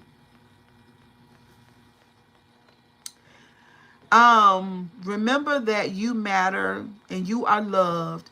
Oh, well, I never forgot that. I don't need your validation. Thank you anyway. The young man called Shirley Caesar a lesbian. Let's talk about that for a minute.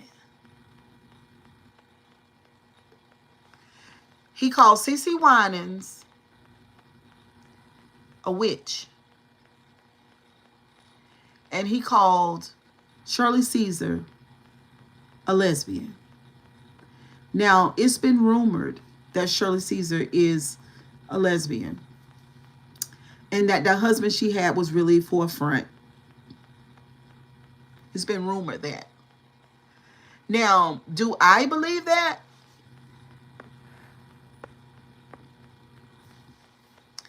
Maybe. She pimps. She got a mean pimp. She shout like a man. And I don't know that Shirley Caesar is a lesbian. I don't know. They say all narcissists are bisexual. I don't know if Shirley Caesar is a narcissist. I don't know that much about her. I don't know about her leadership and how she leads her flock. I don't know how she treat the people that are closer to her, because the narcissists treat you bad. You know what I'm saying? They don't treat you good. They treat strangers better than the people that are closer to them. So I don't know. But she might be.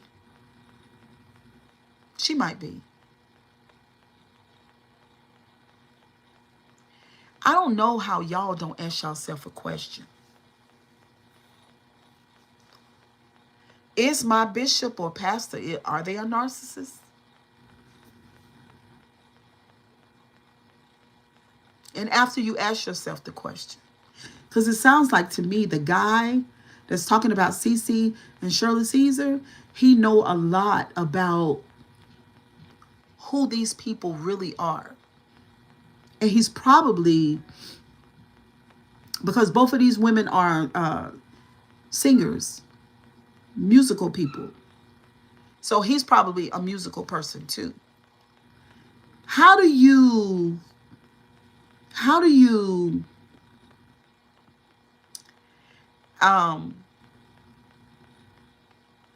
reason with the idea that these pastors and bishops who say that they are God's mouthpiece, they're speaking for God and they love their congregation, but you know that their personality is terrible. And you yourself know for sure that they do a lot of things that are severely unjust. But they with confidence say that they are holy. And they also persecute people who do much less. Their indiscretions are much less than theirs. How do you rectify that in your mind? Do you just say, oh, my pastor is human. My pastor is just human. But see, it's more to it than that.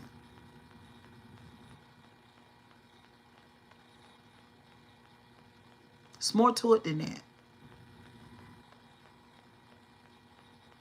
It'll be a shame if you guys begin to realize that you were following someone who was exploiting you and stole your life from you the whole time.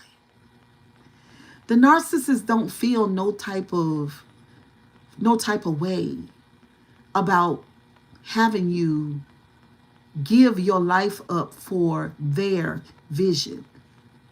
They waste your time anyway. If you're married to them, they'll waste your time. And if you're a member of their church, they'll waste your time. Next thing you look around, your whole youth is gone. Your whole life. They took it by promising you a heaven and a righteous something, when in actuality you were feeding the narcissist the whole time. They are the most hungry demons on the planet. You can't love them enough. You can't give them enough. You can't validate them enough. You can't be nice to them enough. It only lasts for one day. You can love them to death, give them so much money, much validation and everything. Do it for 40 days straight or do it for 10 years straight. And that day after that 10 year, you never done anything. That's narcissism. They never fully give you your accolades. They always looking down on you in a certain type of way. You're never holy enough. You're never good enough. Because in their eyes, there's nobody but them. That's the narcissism. You say, Sugarabowski, why you say the narcissism? That is the brain disorder. It's not going to change. I have gotten so angry in my lifetime. I'm not angry now, like the guy on the live. I'm not angry now for what I have experienced in my past. It was a teachable moment. I learned, I came out of the thing that I was in. I came out. I made it out. I made it out of it. I said the other night on the live I did, my life is mine. It doesn't belong to you. That's for a man, husband, or bishop. I don't care, neither one of them. My life is mine. It doesn't belong to you. I will share my life if I want. And if I don't, I won't. It doesn't matter what you say, how you guilt me or nothing. So for you guys that are thinking about being a part of a church and you get hemmed up with a narcissist, an apostle, a bishop, they don't care anything about your life and what you want. They don't care about it. I'm telling you. In their mind, they own you. You are an extension of them. They don't even see you as an individual. They don't see that. It is the narcissism. They don't see that. The narcissism won't allow it. You guys ask, why is the pastor so controlling? Because of the narcissism. They don't have real love. They have to control. And when you try to be an individual or you try to flow in your own autonomy, it rubs up against their control. And they'll do something to pull you back in. And this is the something that they do. They will use the Bible against you.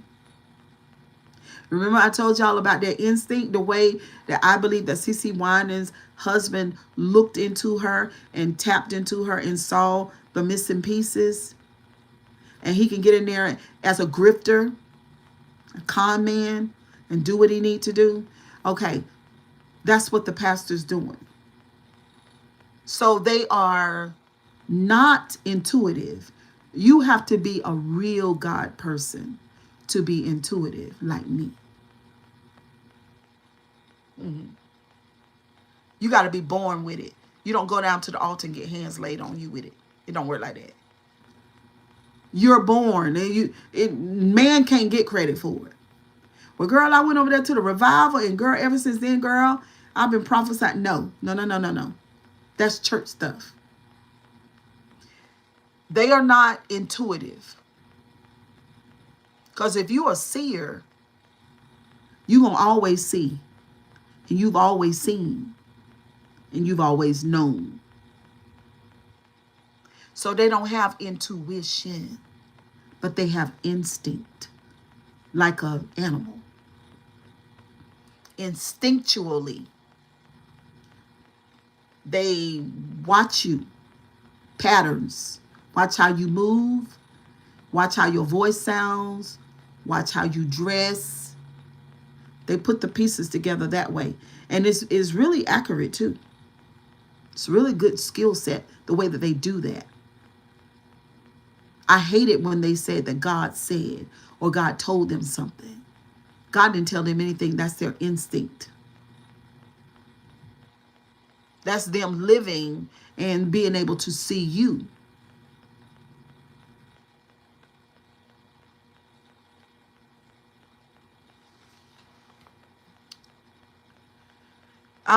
I just got divorced from a narcissist. Good. How do you know you're not the narcissist? Hmm? How do you know that you're not the narcissist? We have millions and millions and millions of people who have been ensnared. Narcissistic people who go to narcissistic churches. And this is dangerous, really. Because if you sit under the narcissist long enough, you yourself will become gravely narcissistic. Because remember, they don't have empathy. They don't care about you.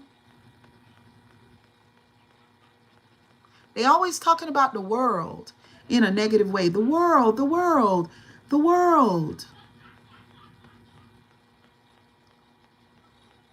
We, the people of God. But the world is not the people of God.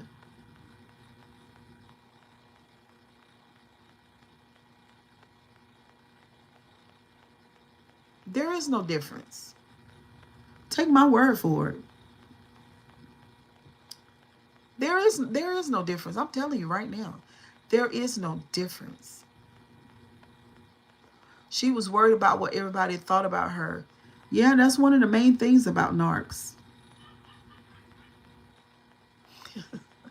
But they are so gravely mentally ill because people can see you, narcissists. People can see you. You're not hiding anything. You could fool a couple of people.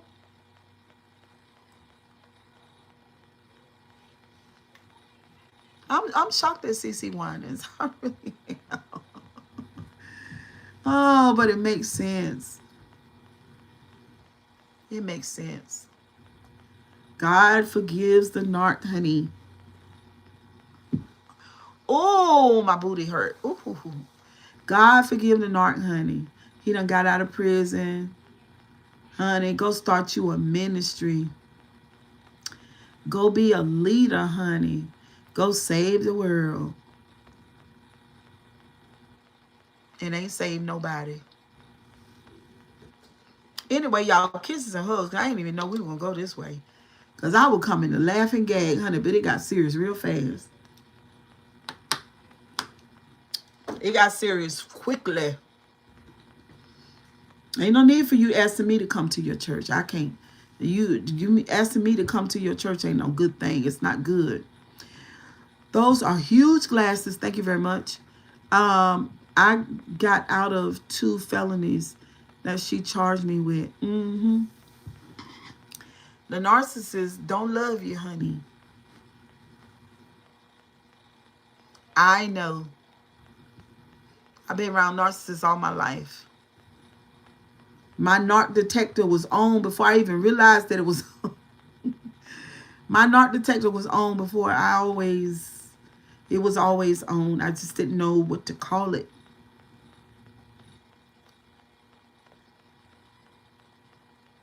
People who don't know no, let me fix that. We're not doing that. Not people who don't know how to love. People who are incapable of it.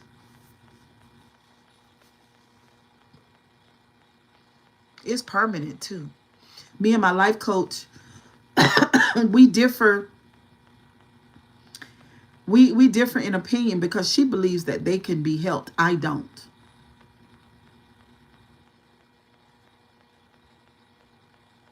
I don't believe it. Not from the ones that I've known in my lifetime. They never changed.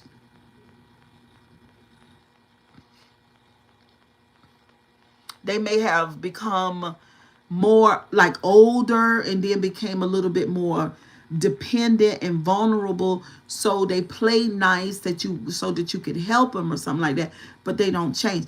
If you would give the narcissist a brand new body and rewind the clock back 50 years, they would go back to being the same person they always were.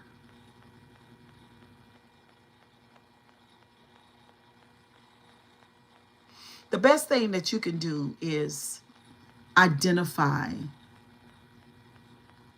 that narcissism in that person and govern yourself accordingly. That's all you can do, really. Because they play for keeps. Once they ensnare you, they don't plan on letting you go. Whether you're in a relationship or you're a member of a church, it don't matter. Once they ensnare you, they do not plan on letting you go. It's a life thing. You have to get away. You have to get away. I am so glad being a grandma and having a good number of grandkids that in my lifetime, because my mama didn't know what narcissism was. She had never even heard of the word. My mama didn't understand these personality disorders, and it is, and the mental illness. She didn't know. Now, ooh, when I think about being her daughter and being around some of the people that were around in my mother's life and me as her daughter, the mental illness and the narcissism was always there. And especially the black people. So then we go ahead and say the black church. Because if it's in the black people, which is the mental illness and the narcissism, then it's at the black church. And the black church, and this is not good, the black church says, come and let me manage your narcissism with the Bible. And that doesn't work. Religion is not a fix for mental illness. It never will be, and it never was. You have to understand how that brain works. You got to understand that childhood. That's why I believe that Cee Cee Winans' father and mother could have had something in the milk ain't clean. Why would you be attracted to a criminal? Y'all don't think it's real, but it's really exact. I don't care what your outside look like. I don't care if you can speak in the tongues of angels. I don't care if you speak in all kind of tongues. I don't care about that. I don't care if you can sing the alabaster box. I don't care. You could be up there and you can know how to preach your sermon. And the Lord said, be still, because I am God. And you can speak in your tongues. Glory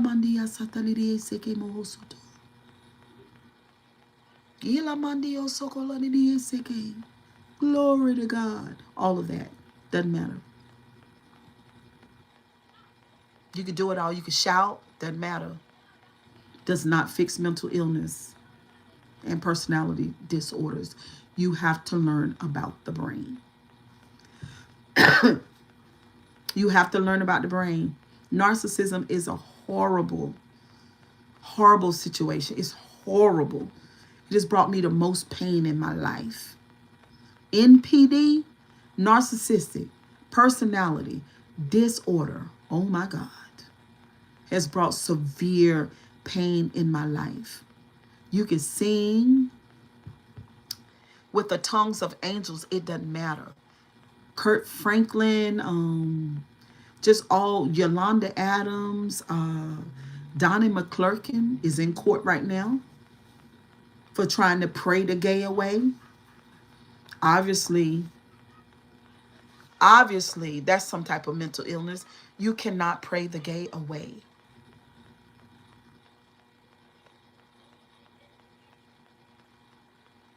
I hate that. I hate for church folks to claim that prayer fixes mental illness, because it does not. And therefore, the people can't really get help, because the preacher done told you that you are healed and you are not. And the preacher have told you that you're whole and you're not.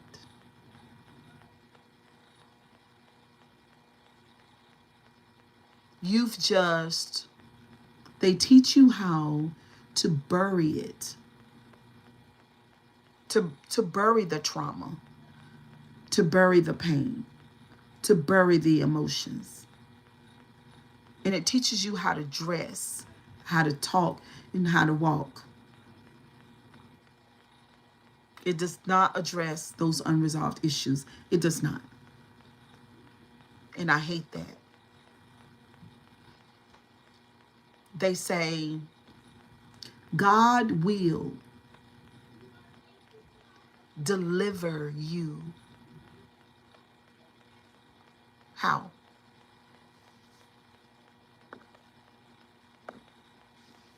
How will God deliver you?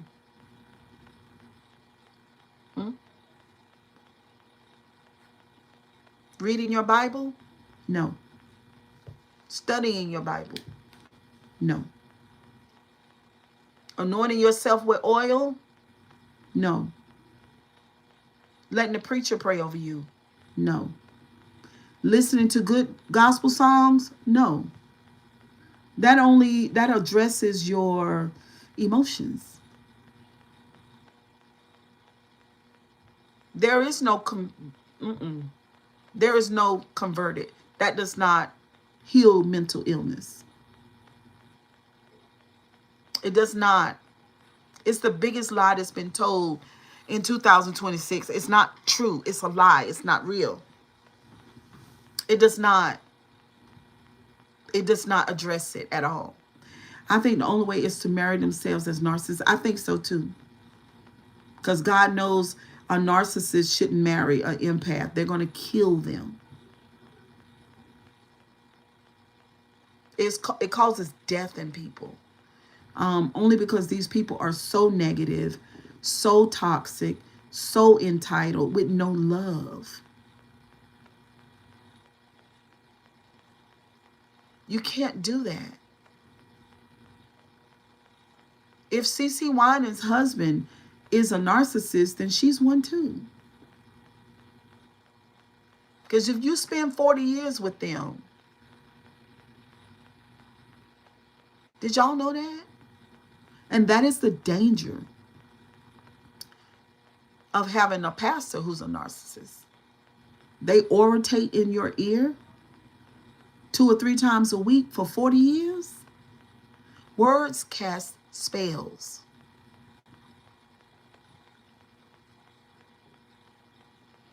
I've known preachers who tell people if they leave their church, they gonna die. And they died.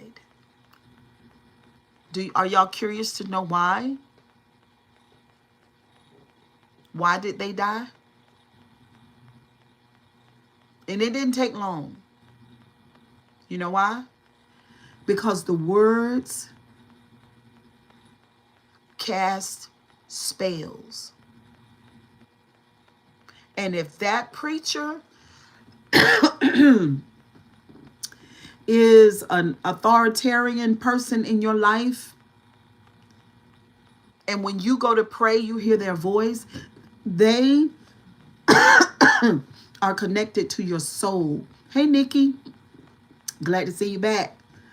They are connected to your soul, and their words carry power. And before you know it, you dead and gone, And the people that remain in the congregation, they scared to damn death. Because we never knew that words cast spells. And that's why when I left the church,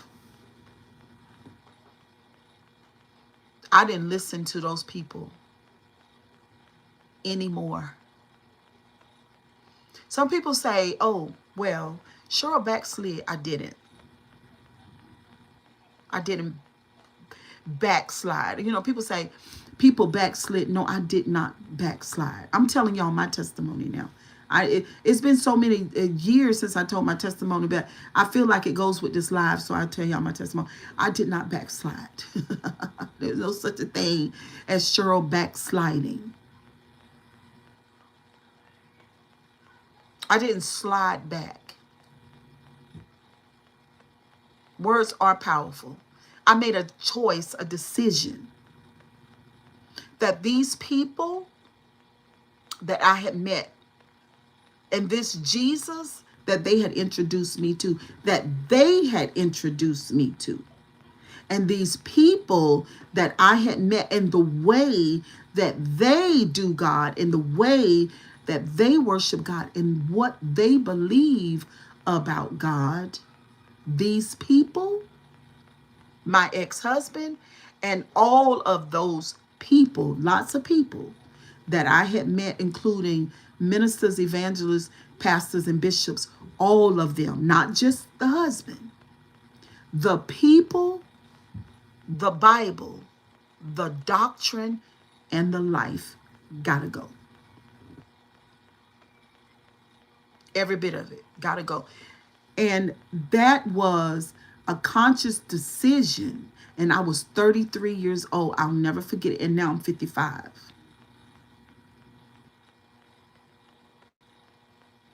Because Facebook, this live is about to end. And if you want to hear the rest of my testimony, you got to come to YouTube and look at the last video that I did here on Friday night. And that'll be, I'm going to put Cee Cee Winans in the title, and then I'll put / my testimony so you can finish it. But I'm going to let y'all stay here until. But yeah, there was no backsliding. I cut it all off, because the reason why I did that, and listen, check this out. I was 33 years old, and I wasn't then the woman that I am now. I didn't know. I hadn't done any research. I knew the Bible, but I didn't know about narcissism, personality disorders. I didn't know about human behavior, the study of human behavior. I didn't know that. But listen to what I said. And I told y'all there is a difference between instinct and intuition. Because my intuition, my inner voice, not what I learned from those people and my ex-husband, not that. My inner voice. I dialogued with that. And this is what I said.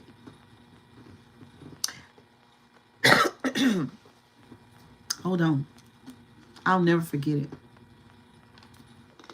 There was no backsliding. It was a conscious decision. For me to backslide would imply that I was afraid of God. And I wasn't. I was there to reason with my own soul and my own spirit. And this is what I said. Those people and everything that I've learned from those people and the God that they taught me about, I'm going to walk away from it right now.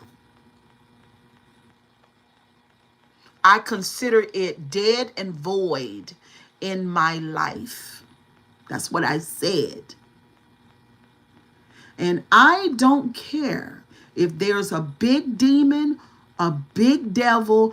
I don't care if hell's gate is waiting for me. I will confront that. But as of today, I am done. because that man and that those people and that doctrine, and I just couldn't say this without cussing, has brought me the level of suffering that I hadn't even experienced in my childhood. And for that, it has to go. And I am done. There was no backsliding.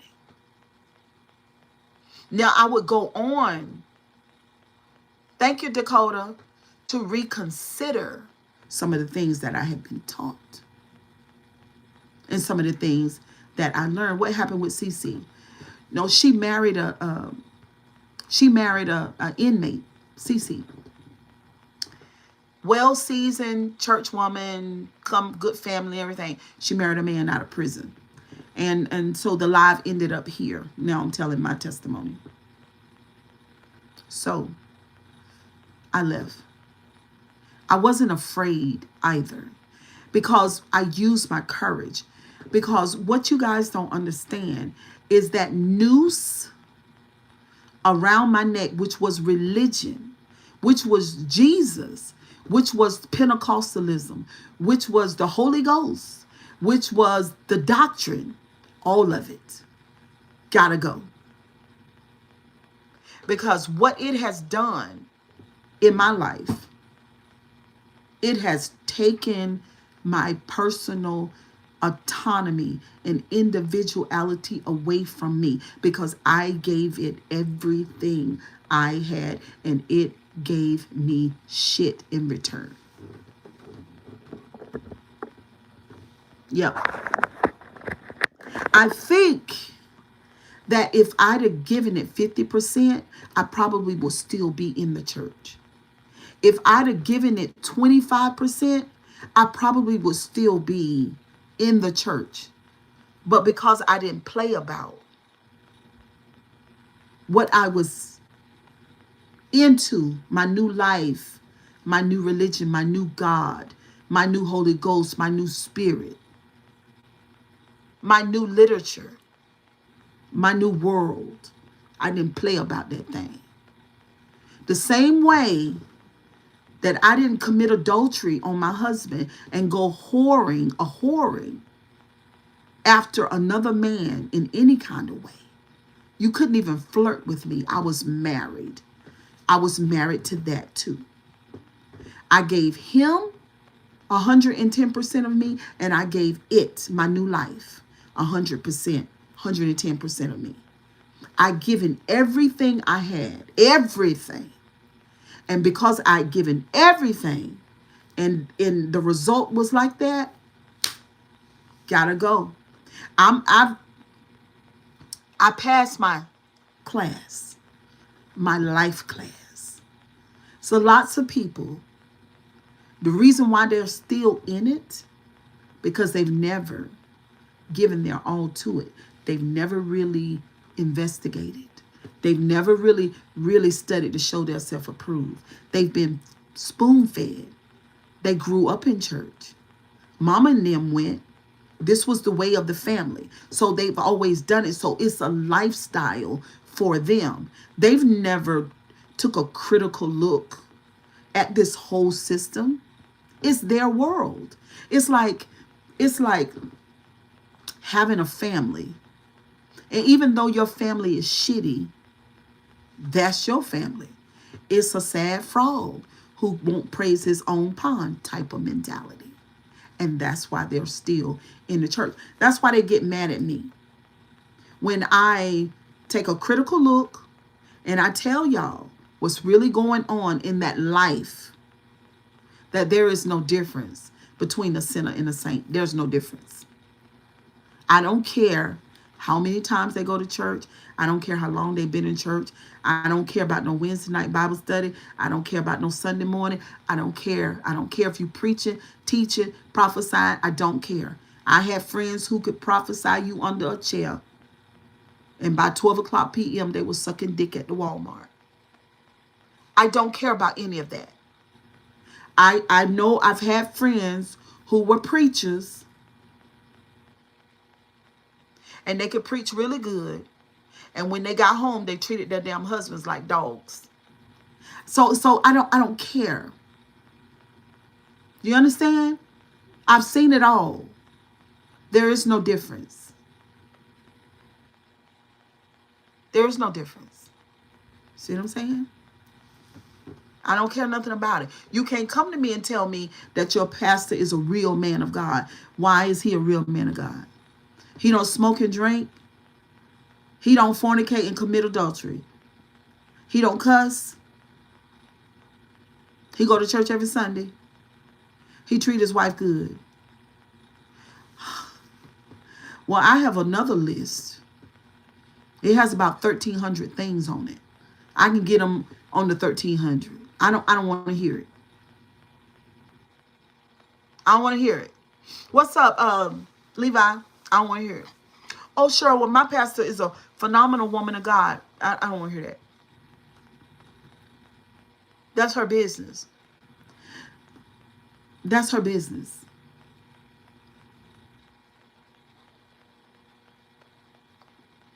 Church is a place for people who've not taken a deep dive. What's up, Robert? Still dealing with the elemental things.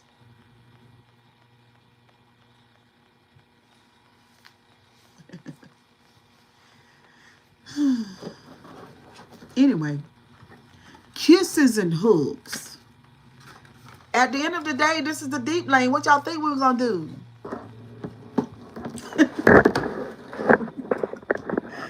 What do y'all think we were going to do tonight? Okay, it's Friday night. We were talking about Cee Cee Winans. Y'all get out of my business. Y'all all in my business. Y'all all in my business. Y'all see my light back there? This thing want to fall over.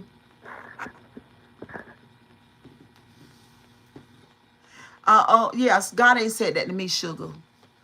God is saying that to a woman who care about what a man say that God said, but I'm not her. I don't give no fucks. God didn't say that to me. Thank you. God didn't say that to me, sugar.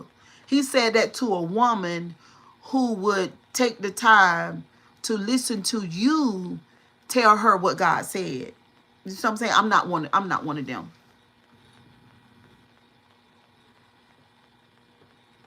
I'm not one of them. You can't.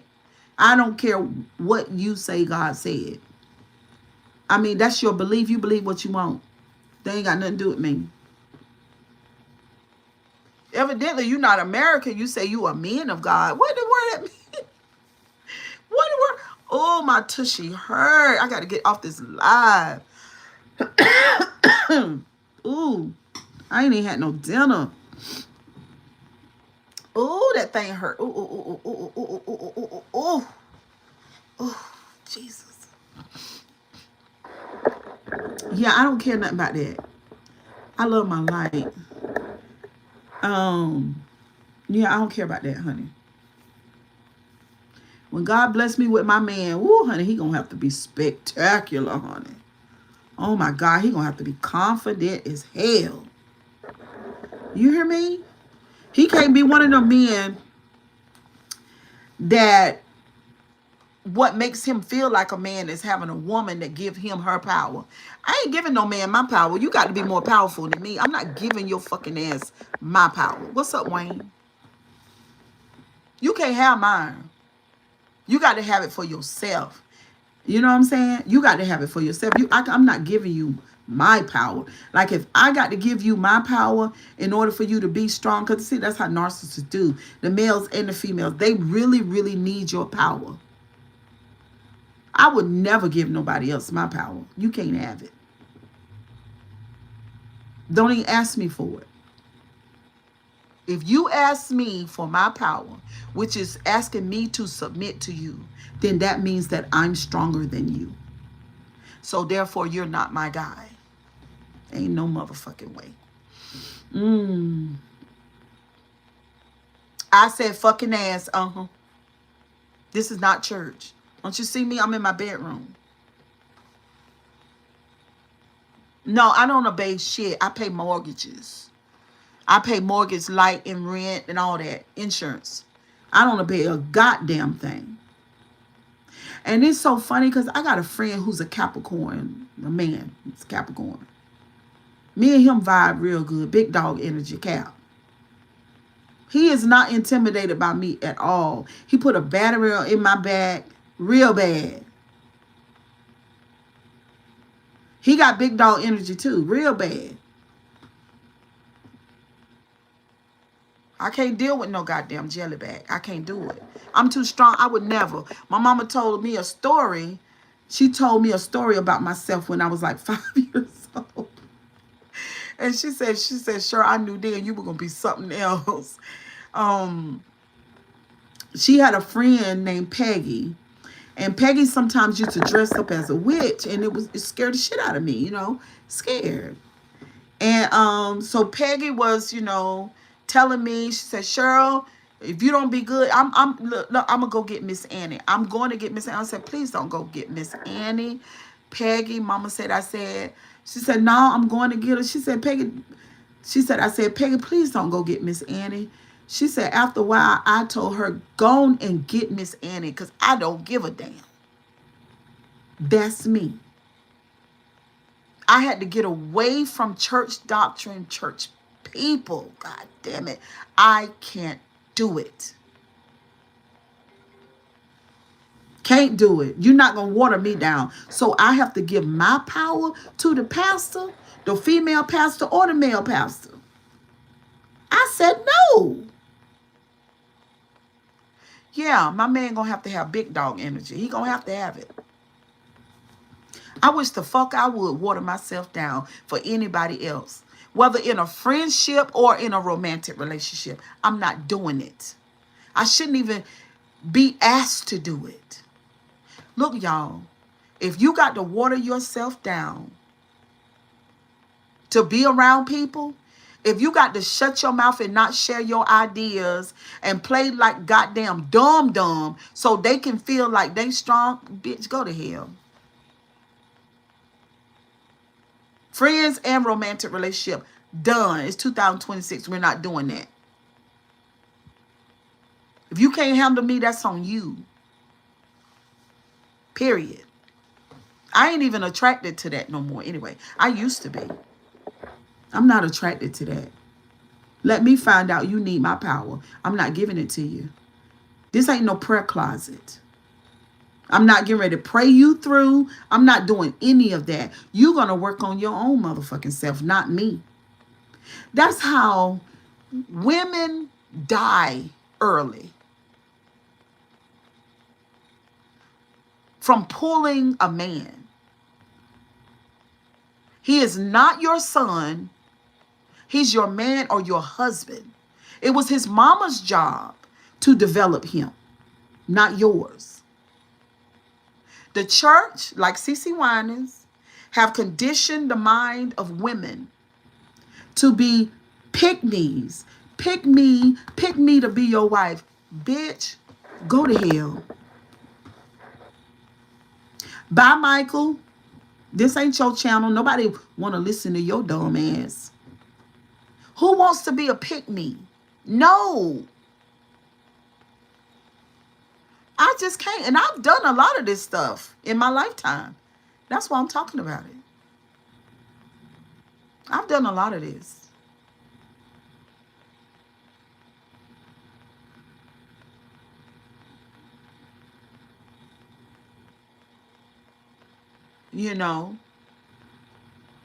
I've done a lot of this. All of that toxic masculinity and not being able to trust the person that you're in a relationship with.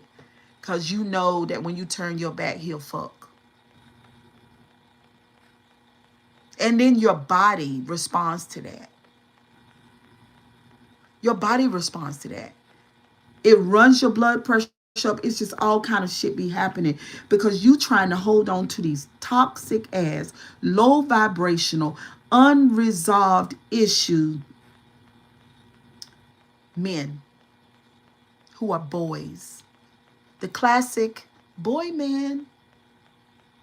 I look like a man, but I'm really just a boy, Cheryl, because I need attention. I not only need your attention, I need every woman's attention that I can get. I need all of their attention. That's how thirsty I am because I'm not a whole person. I'm not even a real person. I'm the boy man. Really, I still feel like a boy. Like I never got my mama's love appropriately. She never built me up in the way that I was supposed to be built up, Cheryl. So I'm going to be your man. I'll even marry you, but I'm a fuck still because I need all of that validation. See, I've done that already.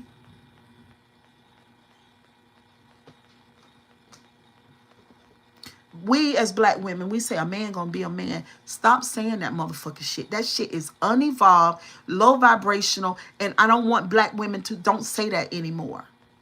Because we are doing what the church does when we talked about earlier about Cee Cee Winans not holding a motherfucker accountable. Listen, do not say that. I knew a lot of black women from Kinston, North Carolina. The black women from Kinston, North Carolina, they are pick-me's. They worship a man. I'm talking about he ain't got to do shit. I'm talking about terrible. That's how the black women in Kinston were. And I've had a piece of it in my life. But I'm telling you right now, you got to hold. If you got a toxic ass man in your life that's doing the most, and maybe you haven't even caught him, but you just feel it in your spirit, call his fucking ass out. Because he's one of them man boys. A man gonna be a man. We're not doing that. We're not doing that. I have conversations with men. Some of these men don't have a romantic interest in me. They're just friends of mine that I talk to about life. Men don't know that if you're running around fucking everything you see, if you feel puffed up about the fact that you running around, especially when you're good and grown, anywhere past 35, and you saying that you got a woman on each side of town, you need to run to a psychotherapist because you are gravely mentally ill. And the gag is people are so evolved nowadays that they know that you're mentally ill and you don't know it. They know that you run around seeking validation. It ain't that much sex in the world. Ain't nobody pussy that good. Ain't nobody dick that good. No, that's not what it is. It's not the seg. It's not that. It's you need validation because you're not a real person. That's what it is. That means that if somebody water you, you can't hold the water. You got leaks on the bottom. And when you got a good woman or a good man, and they're pouring into you all of the good energy, the love, the validation, everything that they pour into you is coming out the bottom because you can't contain it because you're not a real person and you're toxic and you've been fucked up when you were a child. Real men just don't go around cheating. Using women as trophies, and real women don't go around fucking anything. She's a little girl who has not been validated by her father.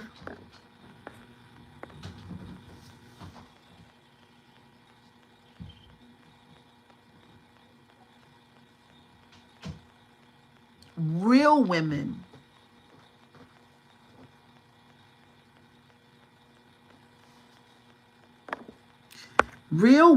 keep their bodies to themselves.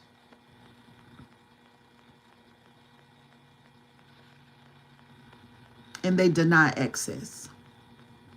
Period. Oh yeah, I'm getting them out of here, child. I'm getting them out of here, honey. You don't come up in my live trolling me. I'll block your ass. I didn't just Wayne says I agree. Yeah, real women don't do that. They don't do that. It's a lot of, and this goes for the church because this go with the live. This behavior is terrible as it is, right? But to know that this behavior is thriving in ministries, both white and black ministries, both. Holiness churches too. Holiness churches, we're not gonna let them off the hook because they clout you know, they are so holy and they're not. But anyway, y'all, I gotta get up from here because okay, well, goodbye, sugar. Blocked. This is a grown folks live. This live is not for children. It is 10:20 in the evening. I don't know what you're here for. But these are the things that I have. These are the conversations that I have with grown people nowadays, men and women. The evolution. How to evolve. When you notice these patterns in your life, you know you've been fucking with these no good ass niggas, and you don't even know why you do it. Like Cee Cee Winans married that convict. She knew she was better than that, but she's still with him now. She's still with him because, see, this is one thing. Ooh, Lord have mercy, I got to tell y'all. This one of the things that the narcissist did. This one of the reasons why he really loves the church. One thing. Because the narcissist has to have permanent supply. He's an empty soul, or she's an empty soul. They got to get married because they need a main supply in order to feed off of. You know, they deal with depression real bad. You know, when their energy get low. So they need a main supply. So a lot of times they're going to go towards the church because there's going to be a sexually suppressed, meaning there's a woman in the church that ain't getting no sex. I'll say it that way. They're going to head for the church because a lot of times you'll have women in there that's been raised. So if you've been raised in church, like the foundation is there. You're groomed for submission and obedience. And they need you to do all of that for the likelihood of you staying in the marriage. They need you to be able to do all that. See what I'm saying? So what their end game is when a narcissist get old, he gonna look for a church woman. They coming for you. They gonna look for a church woman. Because they gonna look for somebody who really don't believe in divorce. Narcissists are not, they're damn souls, but they're not stupid. They're smart. You remember I told y'all about the instinct. So they are very, very smart. So they're going to they do all of this assessment. I need somebody who is traditional. I need somebody who has the right type of foundation. I need somebody, the probability of them staying with me. I need somebody who is used to a little bit of toxicity, or a lot, really. Because I got to abuse this person. But I need to know, can they take it? Because I'm looking for a lifetime supply. Because I can't be alone. Right? Meanwhile, the narcissist, once they find this type of supply, they still going to be fucking. You're going to be eating dinner by yourself most of the nights. They're going to be older, but say they're going bowling. Or they're going on a fishing trip with their friends. Type shit.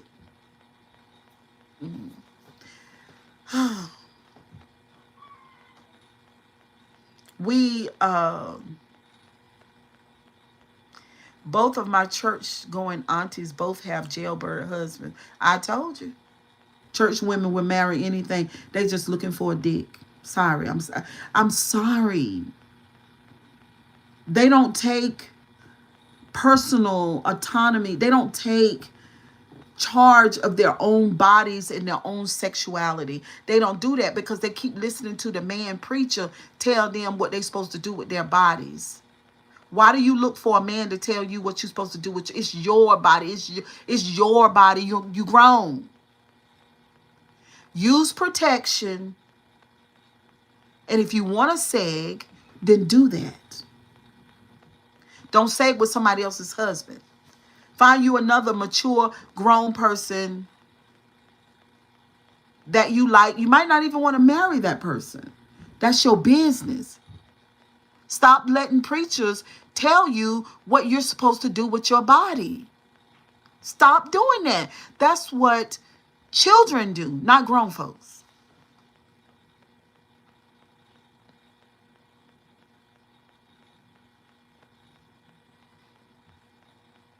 We don't listen to books of dead people, and especially dead men.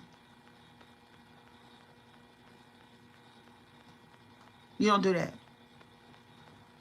If you grown and you're a free agent in this world and you be free, you don't let men tell you what to do. We don't do pick-me's, and we're not mammies. We don't do that. That same man will not pay your mortgage, will not pay your car payment. That same man won't give you shit, but you pay attention. Sometimes I'm on TikTok on a lighter note. And I'm on TikTok and I can see some of the panels, and it'll be a black guy there and he'll say, drop your pic so I can rate you. And I cannot believe that women do that. I can't believe it. But it happens all the time. I see it all the time. Why the fuck would you, as a woman, drop your pic for a man to rate you? You're performing like a monkey to somebody who don't even wipe his ass good when he shits in the bathroom.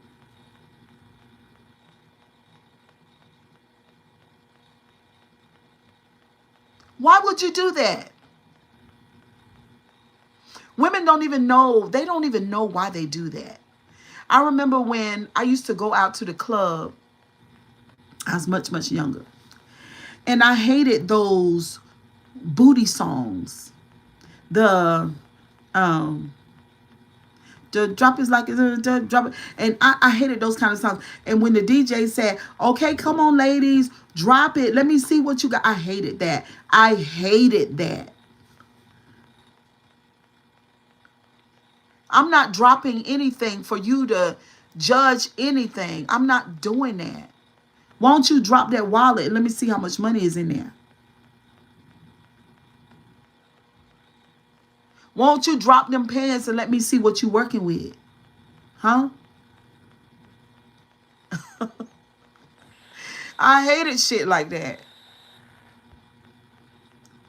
I wouldn't even let nobody buy me no drink. I don't want you to buy. I don't want it. And I didn't even realize back then all of this shit falls under misogyny and toxic masculinity. I hate it because they're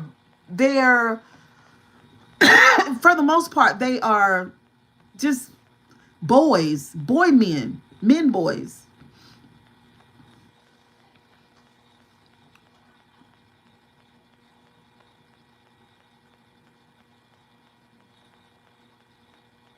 Y'all women, stop performing for men. Stop doing that. You won't get the type of man that you want in those spaces. I'm telling you. There's a man that I work with, and he's been flirting with me for over a year. And I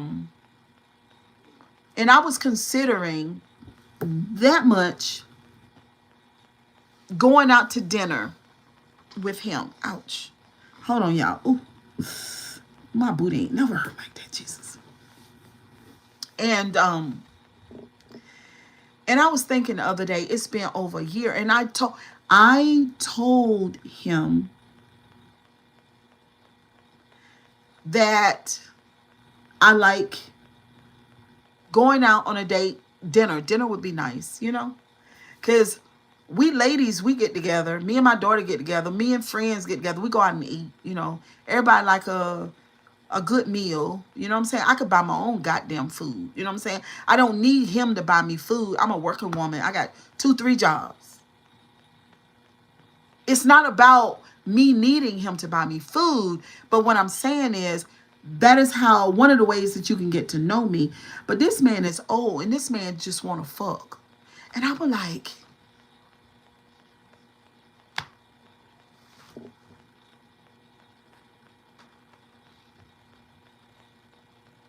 it's just it's just sad. It is sad for men to flirt with you and to literally let you know, oh, I just want to sleep with you. And then for us women to do that.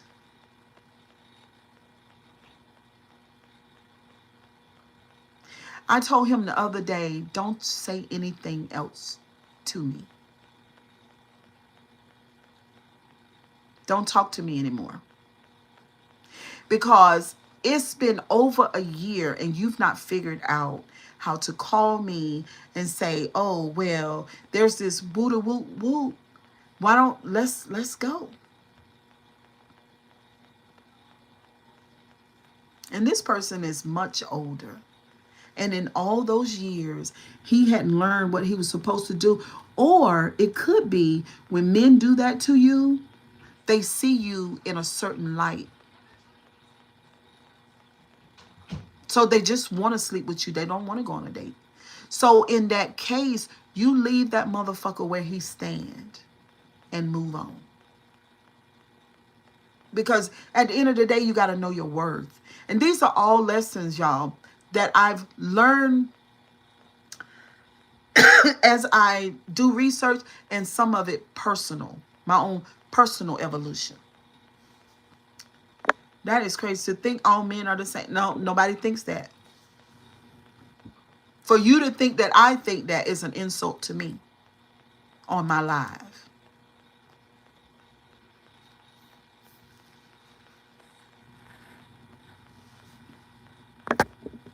For you to think that I think that on my live. All men are not the same. I'm saying men do this shit. This is the deep lane over here. We talk about real life, real issues, real shit. I normally don't do a live for this long, but hey, it's what it is. William said, sure, you telling the truth. I know I am. Why would a grown man approach a grown woman and basically you want to fuck and you old? Well, if it was all about me fucking, then I know somebody that I would just want to fuck. But it ain't you. You too old. If that's what I wanted, you know? If that's what I want, because I got options. I don't have to be with an old man. Or one that's 49. The 35-year-olds know how to treat women better sometimes. They got good jobs, make good money. They've been raised in decent families. I mean, if a man don't know that a woman likes a good meal, or like to go somewhere that she's never gone before, or take a date, go on a train to another city and do something. If he don't know that, he ain't worth a damn. And I'm sad to say that a lot of men don't know that, and a lot of people my age are just fucking. It's crazy. It's crazy. It is crazy. And even for You younger people that are my daughter age, don't do it. Don't lay up with them. Don't do it. Don't do it. And you might think, oh well, I'm lonely. That might be true. It might be true. Now, me myself personally, I'm not lonely. I love being alone. I love it. But if somebody invited me out and I enjoyed their company, I would love to go. I like new things. But yeah, do not if you a woman on this live and a man comes at you in a sexual way on the first, second, or third date, let him go. Let him go. He got the wrong thing on his mind. He can, but it's not that he can't have sex on his mind. It's that he's not intelligent enough to know not to let you know. It's that. This is the deep lane. This is the deep lane over here, y'all. It's not that he don't have sex on his mind, that he has sex on his mind. That's the bad thing. It's not that. It's that he don't know not to let you know that.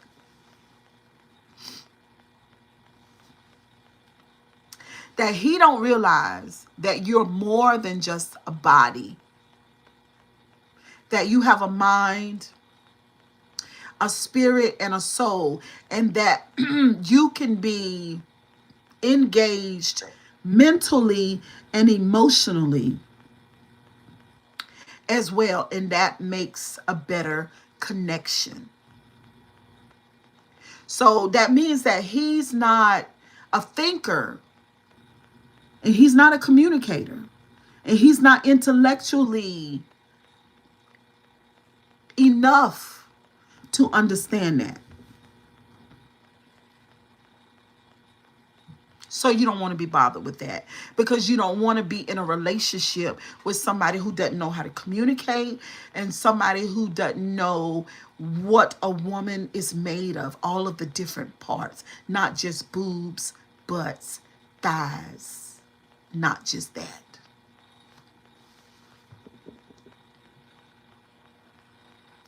I guess in some men's mind, I don't know if this live is all over the place, but in some men's mind, they want to make your body feel good. That's their focus. So, hashtag, they want to feel good. But what about you? You see what I'm saying? There are so many ways to weed this toxic shit out. I mean, it really is. And you just have to come to a point in your life where all of this shitty stuff, it's not okay. You know?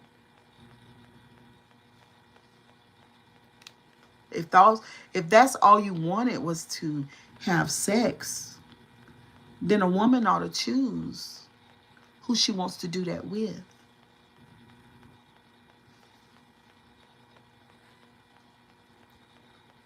You know?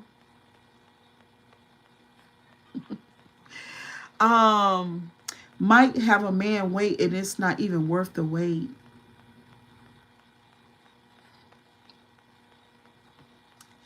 That's spoken like a child. I don't want to wait for my food. I don't want to wait to build up my credit.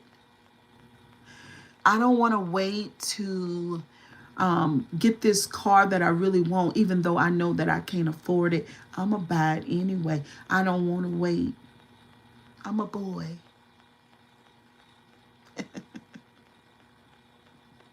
Sounds like a child.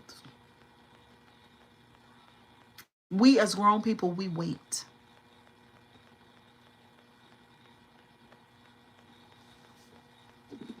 I don't want to wait. Fornication and adultery are sins of the body, which is God's temple made in his image. Oh, I'm so glad you put that in here. The vagina and the penis is meant to be used. God made it. God made sex because he knew it was good. There's only one thing in the world better than sex, and that's food. Some people say sex is better.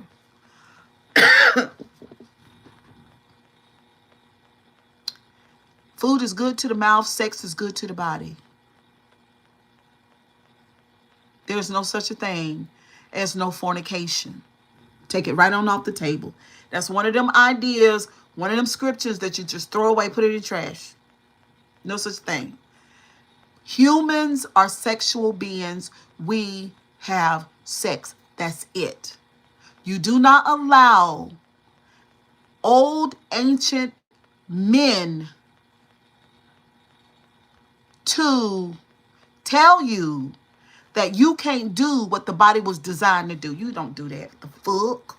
Are you crazy? Okay, Ariel. That's right. The body is designed for sex. We're not doing that. That's why the church is always fucking up something. That's why these motherfucking women, y'all done pissed me off. Now I got triggered a little bit. That's why these goddamn women fuck around and marry the wrong motherfucker because they've been holding it and holding it and holding it. Oh my God, don't get me started on this shit right here. They've been holding it, holding it, and holding it until that motherfucking narcissist come, and then you take his motherfucking ass, and he don't know how to fuck, and he don't even know how to please your body. Because he don't even know how to love. You don't marry the first motherfucking man that you see. You don't do that. You got to learn your own body. You got to explore with your body, and you got to figure out what feel good and what don't, what you like and what you don't. Women, this is 2026. This is your goddamn body. You do with it what you want until you go up in the church and you abstain from sex, and here come that fucking narcissist, and then you marry him and you can't even come.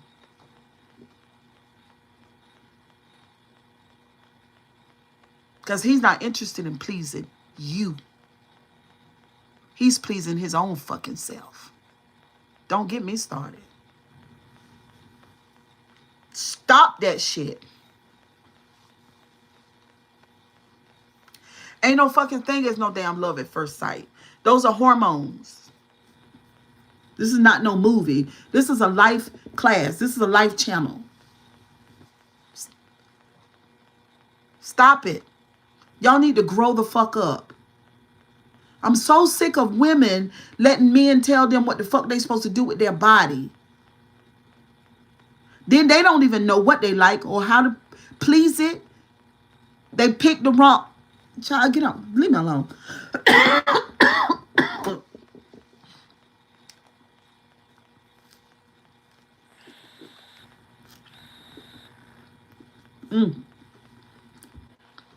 Stop that.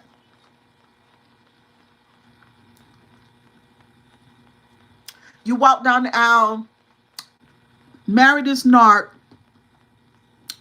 He don't even know how to please your body.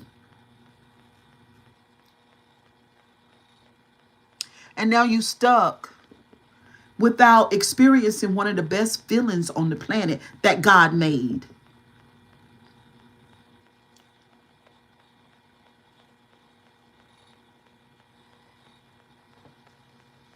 Stop telling people, stop letting people tell you that. Just be responsible.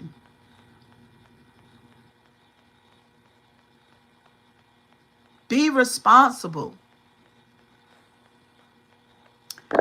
All right, Jake, you're out. Goodbye. Everybody else can have fun, but you're done. Deuces. Y'all are mad. It is so crazy because I attract so many men. Men always come into my lives. And thank you for being here because y'all don't know how to fuck.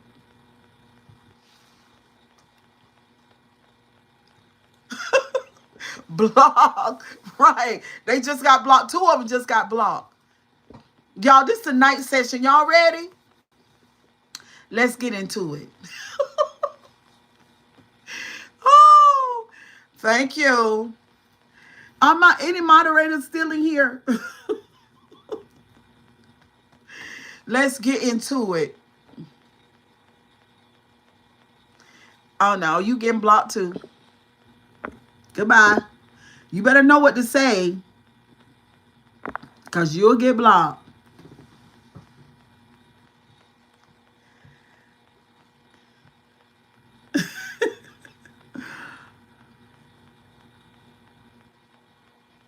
No, we don't do.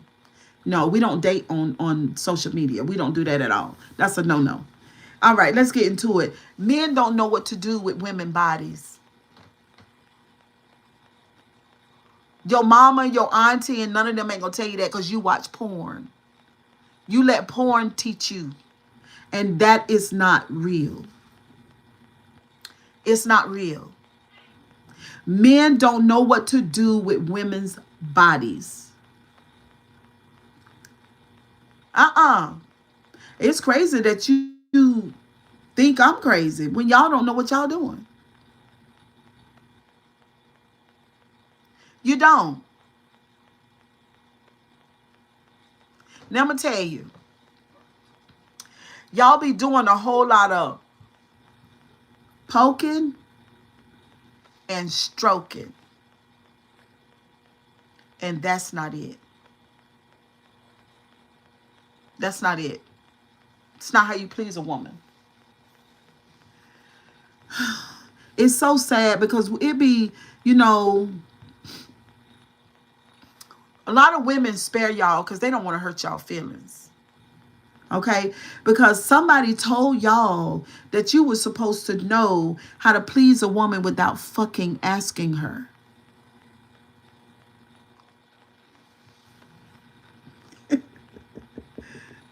That's right. That's what you're supposed to say. Show me the way. That's what you're supposed to say. Now, that's a real man. Because how you gonna know more about my body than I do? You over there watching the porn. Those bitches are actors. And trauma filled. Those women have experienced SA. They're not regular women. Oh, Jesus.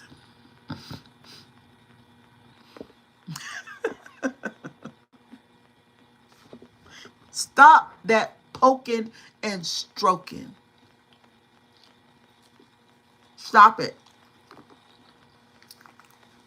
Stop and slow down.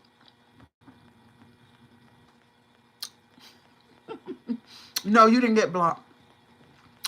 I don't know who want to be blocked from over here. This is the best live on YouTube right now. Stop that stroking.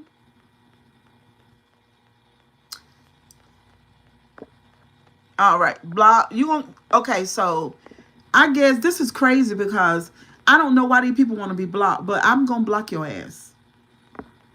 We just blocked somebody else, honey. Stop that poking and stroking. We don't like that. It's not good. You got to learn how to do circles. Slow circles. Round and round and round. Slow circles. Rhythmic, slow circles. Pressure. Not too much pressure. Because y'all desensitize the clitoris. You desensitize it because you think it's a penis. And it's not.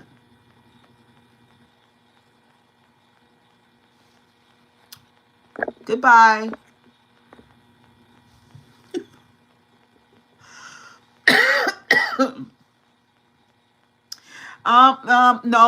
No. We're not talking about me. When you look at me, you're looking at many of women. Okay? I've had conversation with lots of women, real women, not porn stars. Oh no, child, don't you lead alive, lead alive. Cause any woman deal with a man and he ain't got but 5 minutes in him, he never needed pussy. He wanted dick. Goodbye. Get out of here. That's an insult. 5 minutes, 3 minutes, 7 minutes. Nobody should never lay down with you. That's crazy. 5 minutes, oh my God. 7 minutes, Jesus. 10 minutes, sad. 30 minutes too. Unless you got to go somewhere. No, no, no, no. No, no, I'm telling y'all what y'all women it's not going to tell y'all. I'm telling you. Y'all are doing it wrong. It's so sad because the toxic masculinity really keep y'all from connecting with women in the way that you really could. Because it'd be great that if your woman have an orgasm every time she laid with you, but she can't because you have not taken the time to learn her body. But you big dog though, and you're not. You're not big dog. One of the reasons why somebody said tell it queen. Yes, mama got rules. Yes. Um what's up, indigenous queen? One of the reasons women don't tell y'all is because y'all be sure y'all be doing something. And we don't want to bust y'all bubble like that. You know what I'm saying? We don't want to mess with y'all ego. We be knowing this ego though. It's ego, but in the bedroom between two people, ego need to go. You need to do what the fuck I tell you. Because I know what I like. And if you finish too early, I'm done. We never know. I'm done. Because that let me know that you don't give a fuck. So this is the healing channel. Yeah. Yeah, we're healing sexually. You don't give a fuck about me. Indigenous Queen said no lies told. I need you, just like you go to college and pass that motherfucking test and get your degrees. I'm the test. I'm the material. Study me. Study me. I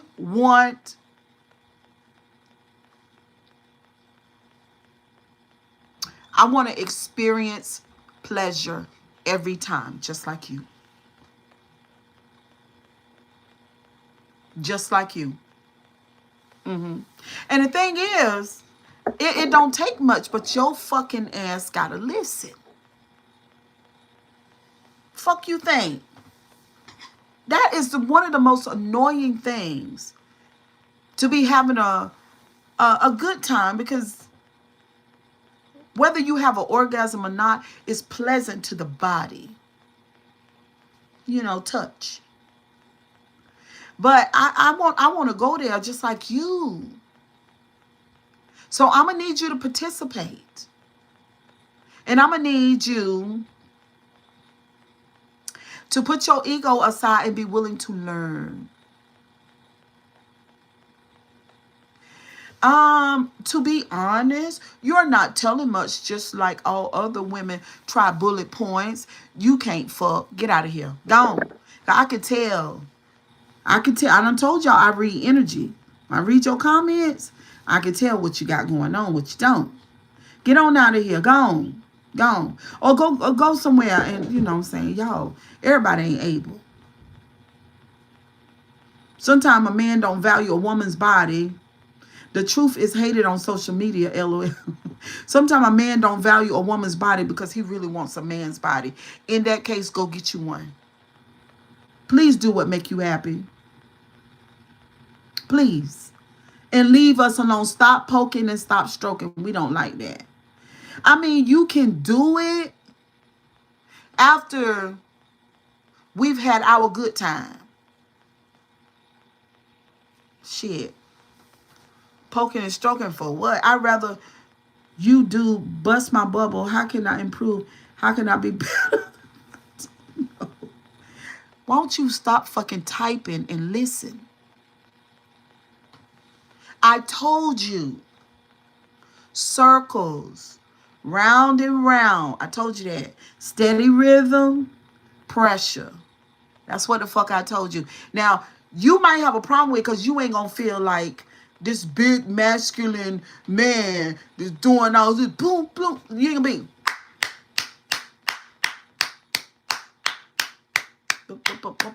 You ain't going to be able to do all that because that is fucking annoying.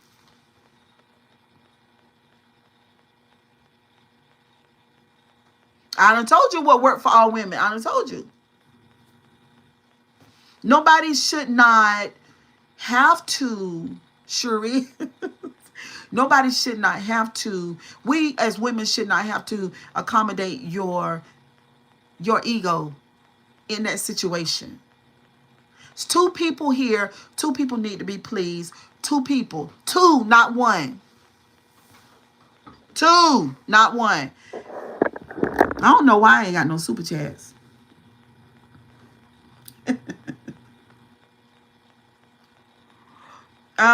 We as men not answering to no woman. Well, then you don't get no pussy then. Simple as that. Nobody should lay down with you if you don't want. If you're not in the mindset to please.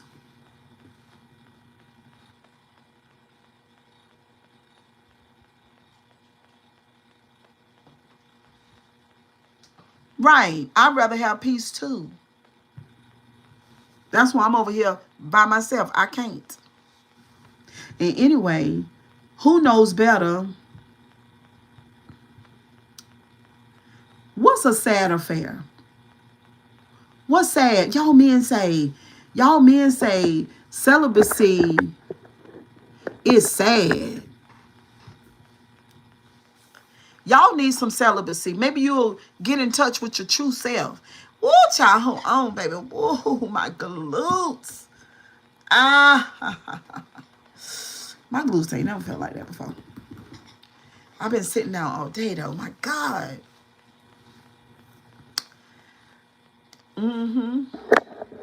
So, what I tell y'all? Tyrone said, sure, you too fine to be by yourself. What did I tell y'all? What did I tell y'all? What did I tell y'all to do? What did I tell y'all men to do? Tell me. Y'all, I want y'all to pass this test. Yeah, I was going, oh, okay. We're not. You're black. Okay. What did I tell y'all men to do? What did I tell y'all?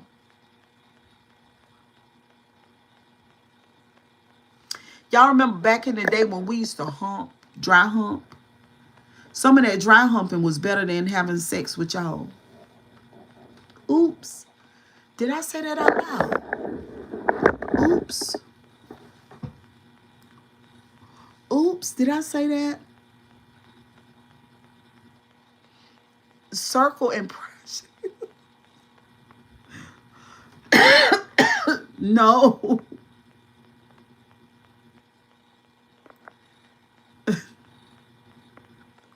Why is you bringing now? Why you bringing?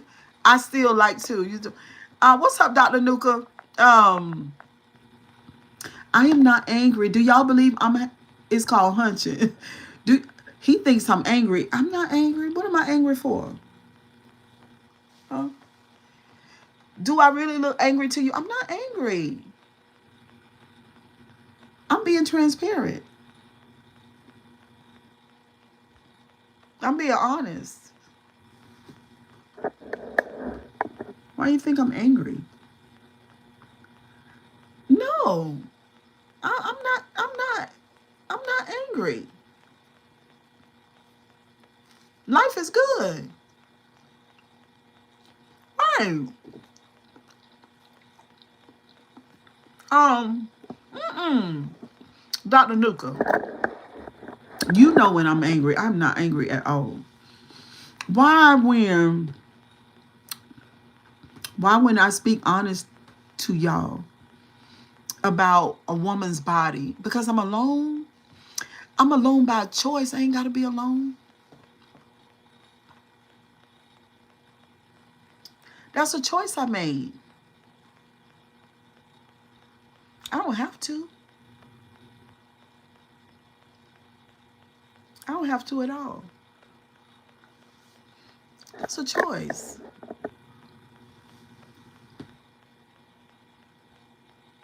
Yes, I would. So Premier, I would. I would. I would admit if I was lonely. You ran your husband off because keep it real. No, I told my husband to get out, and I always keep it real. Something very rare. Damn, I can't even talk. It's been a long day. Something very rare from a woman. Transparency. It is rare, but see, see, you did a good thing by coming over here tonight. Tired of explaining why you keep loving yourself, Cheryl. You want to be alone. I am alone for right now. It's great. I appreciate the honest conversation. Thank you, Dr. Nuka. And I'm serious. I mean, I'm just going to tell y'all because, see, women have been, this is so taboo. Women don't like to talk about shit like this. I mean, really, they don't. They don't. And so, I ain't the average. So, who the who. I've had two husbands. Put both marriages together is 30 years. And I've had some relationships, here and there. So a couple situationships too, here and there. So I'm an attractive woman, and I have options even now at 55. And so yeah, I'm choosing to be single, but I'm talking to y'all about sex. And men, the only thing I want you to do is ask your woman without feeling like it's taken from you being a man. Ask her what she likes. Yeah, honesty, honest, not a lot of women have that, no, because you don't want to hurt our ego, supposedly. Yeah, just add God bless the child who has his own. Yeah. He didn't have to answer to you. What? I'm 55. I had two long marriages. What do you mean? You had like I got married, I was divorced in 6 months. We had businesses, we bought houses. What do you mean? I raised my children. I have a full productive life. Me and my husband are not enemies. We're still friends. I like to get midnight snacks. You're the problem too, husband. That doesn't mean that. I love you back. That doesn't mean that.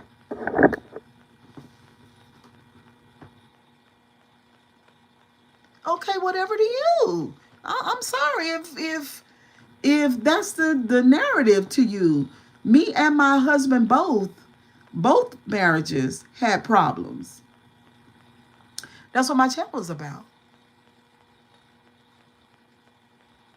hmm Why would I sit here and tell y'all something that I don't know about? Why would I do that? Well, a lot of people do that. They talk about shit that they don't know nothing about. You know what I'm saying? But that's not me. I don't do that. I don't. I don't talk about shit that I don't. I'm not the type of person who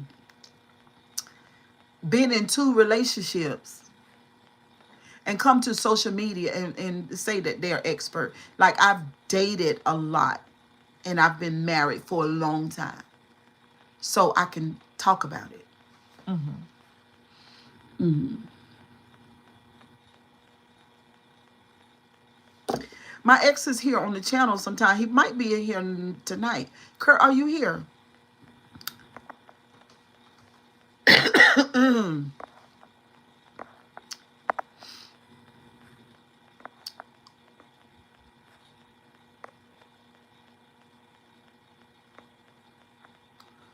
Oh yeah, even my ex-husband, my first husband passed away, but my second husband, he said that, he said, sure, you're so Strong. He didn't know. He didn't know. He didn't. I mean, we knew each other. I mean, the marriage lasted for a good amount of time because a lot of people don't stay married long at all. Let's not pretend that we are in a culture that people don't value marriage anymore. Let's not pretend that that's not what's going on. Okay, let's not pretend that. Yep, I seen the ring. He is a lucky man. I'm not married. I'm single. What happened? Erectile dysfunction. Why y'all divorced? Um, First of all, erectile dysfunction is not a laughing matter. It is very serious, and women do suffer in relationships with men that they love and adore, and they want to make love to them, and they can't. So don't do that. It could be somebody in here with that issue. Tell him that, my sister, you could tell you're very mature. They should listen. Right. I don't know what they're talking about. They're immature and shouldn't be on this live. What if she responds or should already know? Two husbands in the Bible say one. Well, one is dead. um, Feminism has ruined the way relationships are being ran. Delicious man, what the fuck do you mean? So you want to own women? Huh? And you want her to lay down and you want to fuck when you want to? Huh? You don't want to hear her say anything. You want her at home barefoot and pregnant while you run around and beat yourself in the chest and work on a job and not even really make really good money. Is that what you want? You want ownership. You're a fucking narcissist.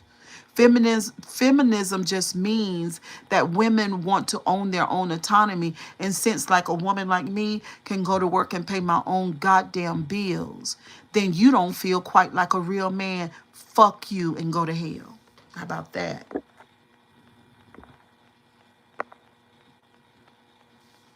Y'all want control.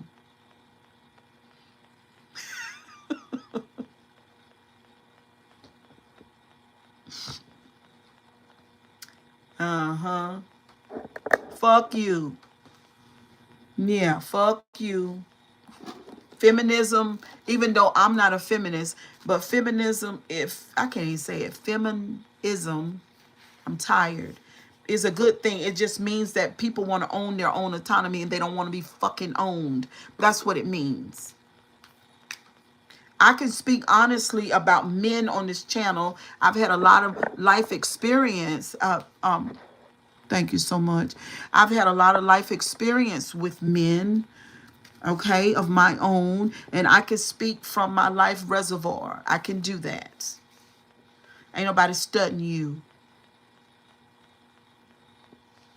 Feminism has ruined. That almost sound like some of the YT men that want slavery back, so they can go back down in the back and fuck for free. Shut up.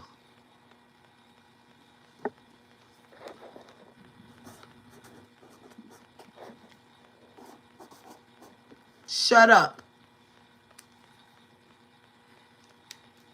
Just know, you asking me, am I single? Just know that I pay my own mortgage. Just know that. Um,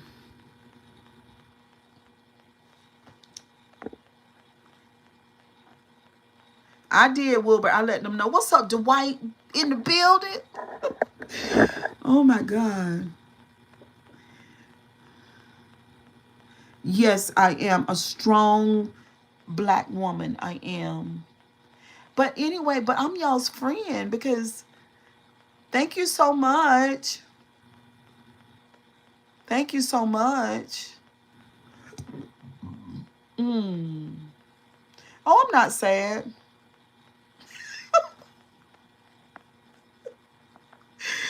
Zopremir said, I need some damn popcorn with this live. Anybody else want to engage the Grabowski since I'm in the mood?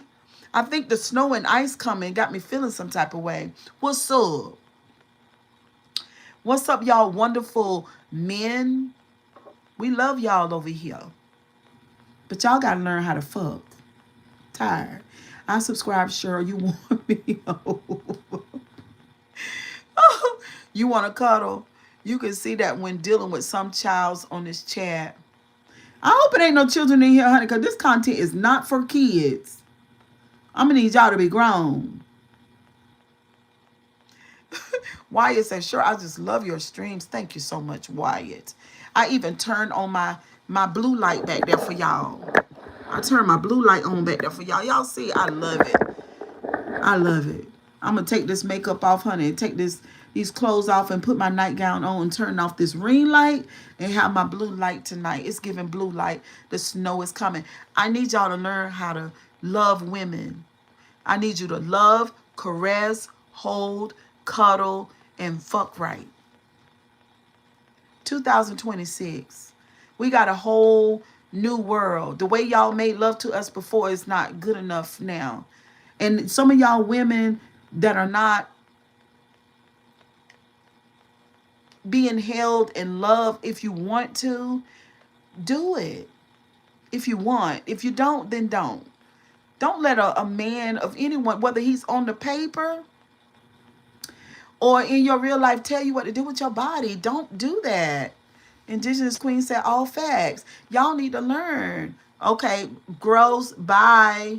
No, look, Tammy, Lavada, I'm not going to block you. I'm going to give you one more chance. Because this is the best live stream on YouTube. I don't want to block you.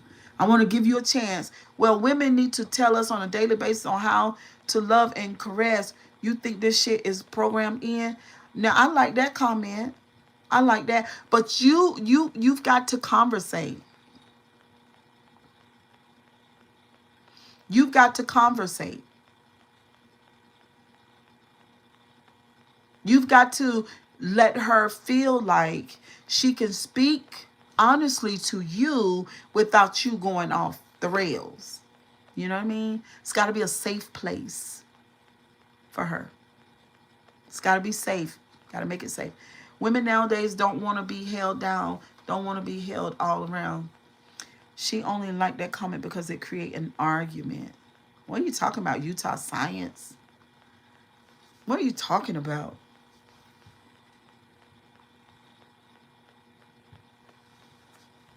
Anyway, y'all done with this live? I'm tired. Oof. Kisses and hugs. Lord have mercy. I wish Facebook would have stayed with us this whole time. But they couldn't. And thrive and grow off of respect. All right, y'all. Kisses and hugs. Don't know when we'll ever do a live like this again. Y'all, this was an exclusive. This was an exclusive. And y'all should be really happy that I stayed here with you tonight and engaged you guys. You should be really happy about that.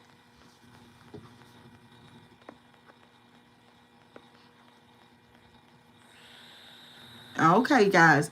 Bye, y'all. Have a good night. 120 likes. Oh, we did good tonight. Bye, guys.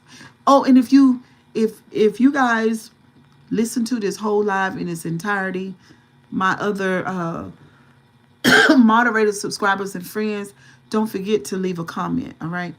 Y'all have a good night. Bye. Sweet dreams.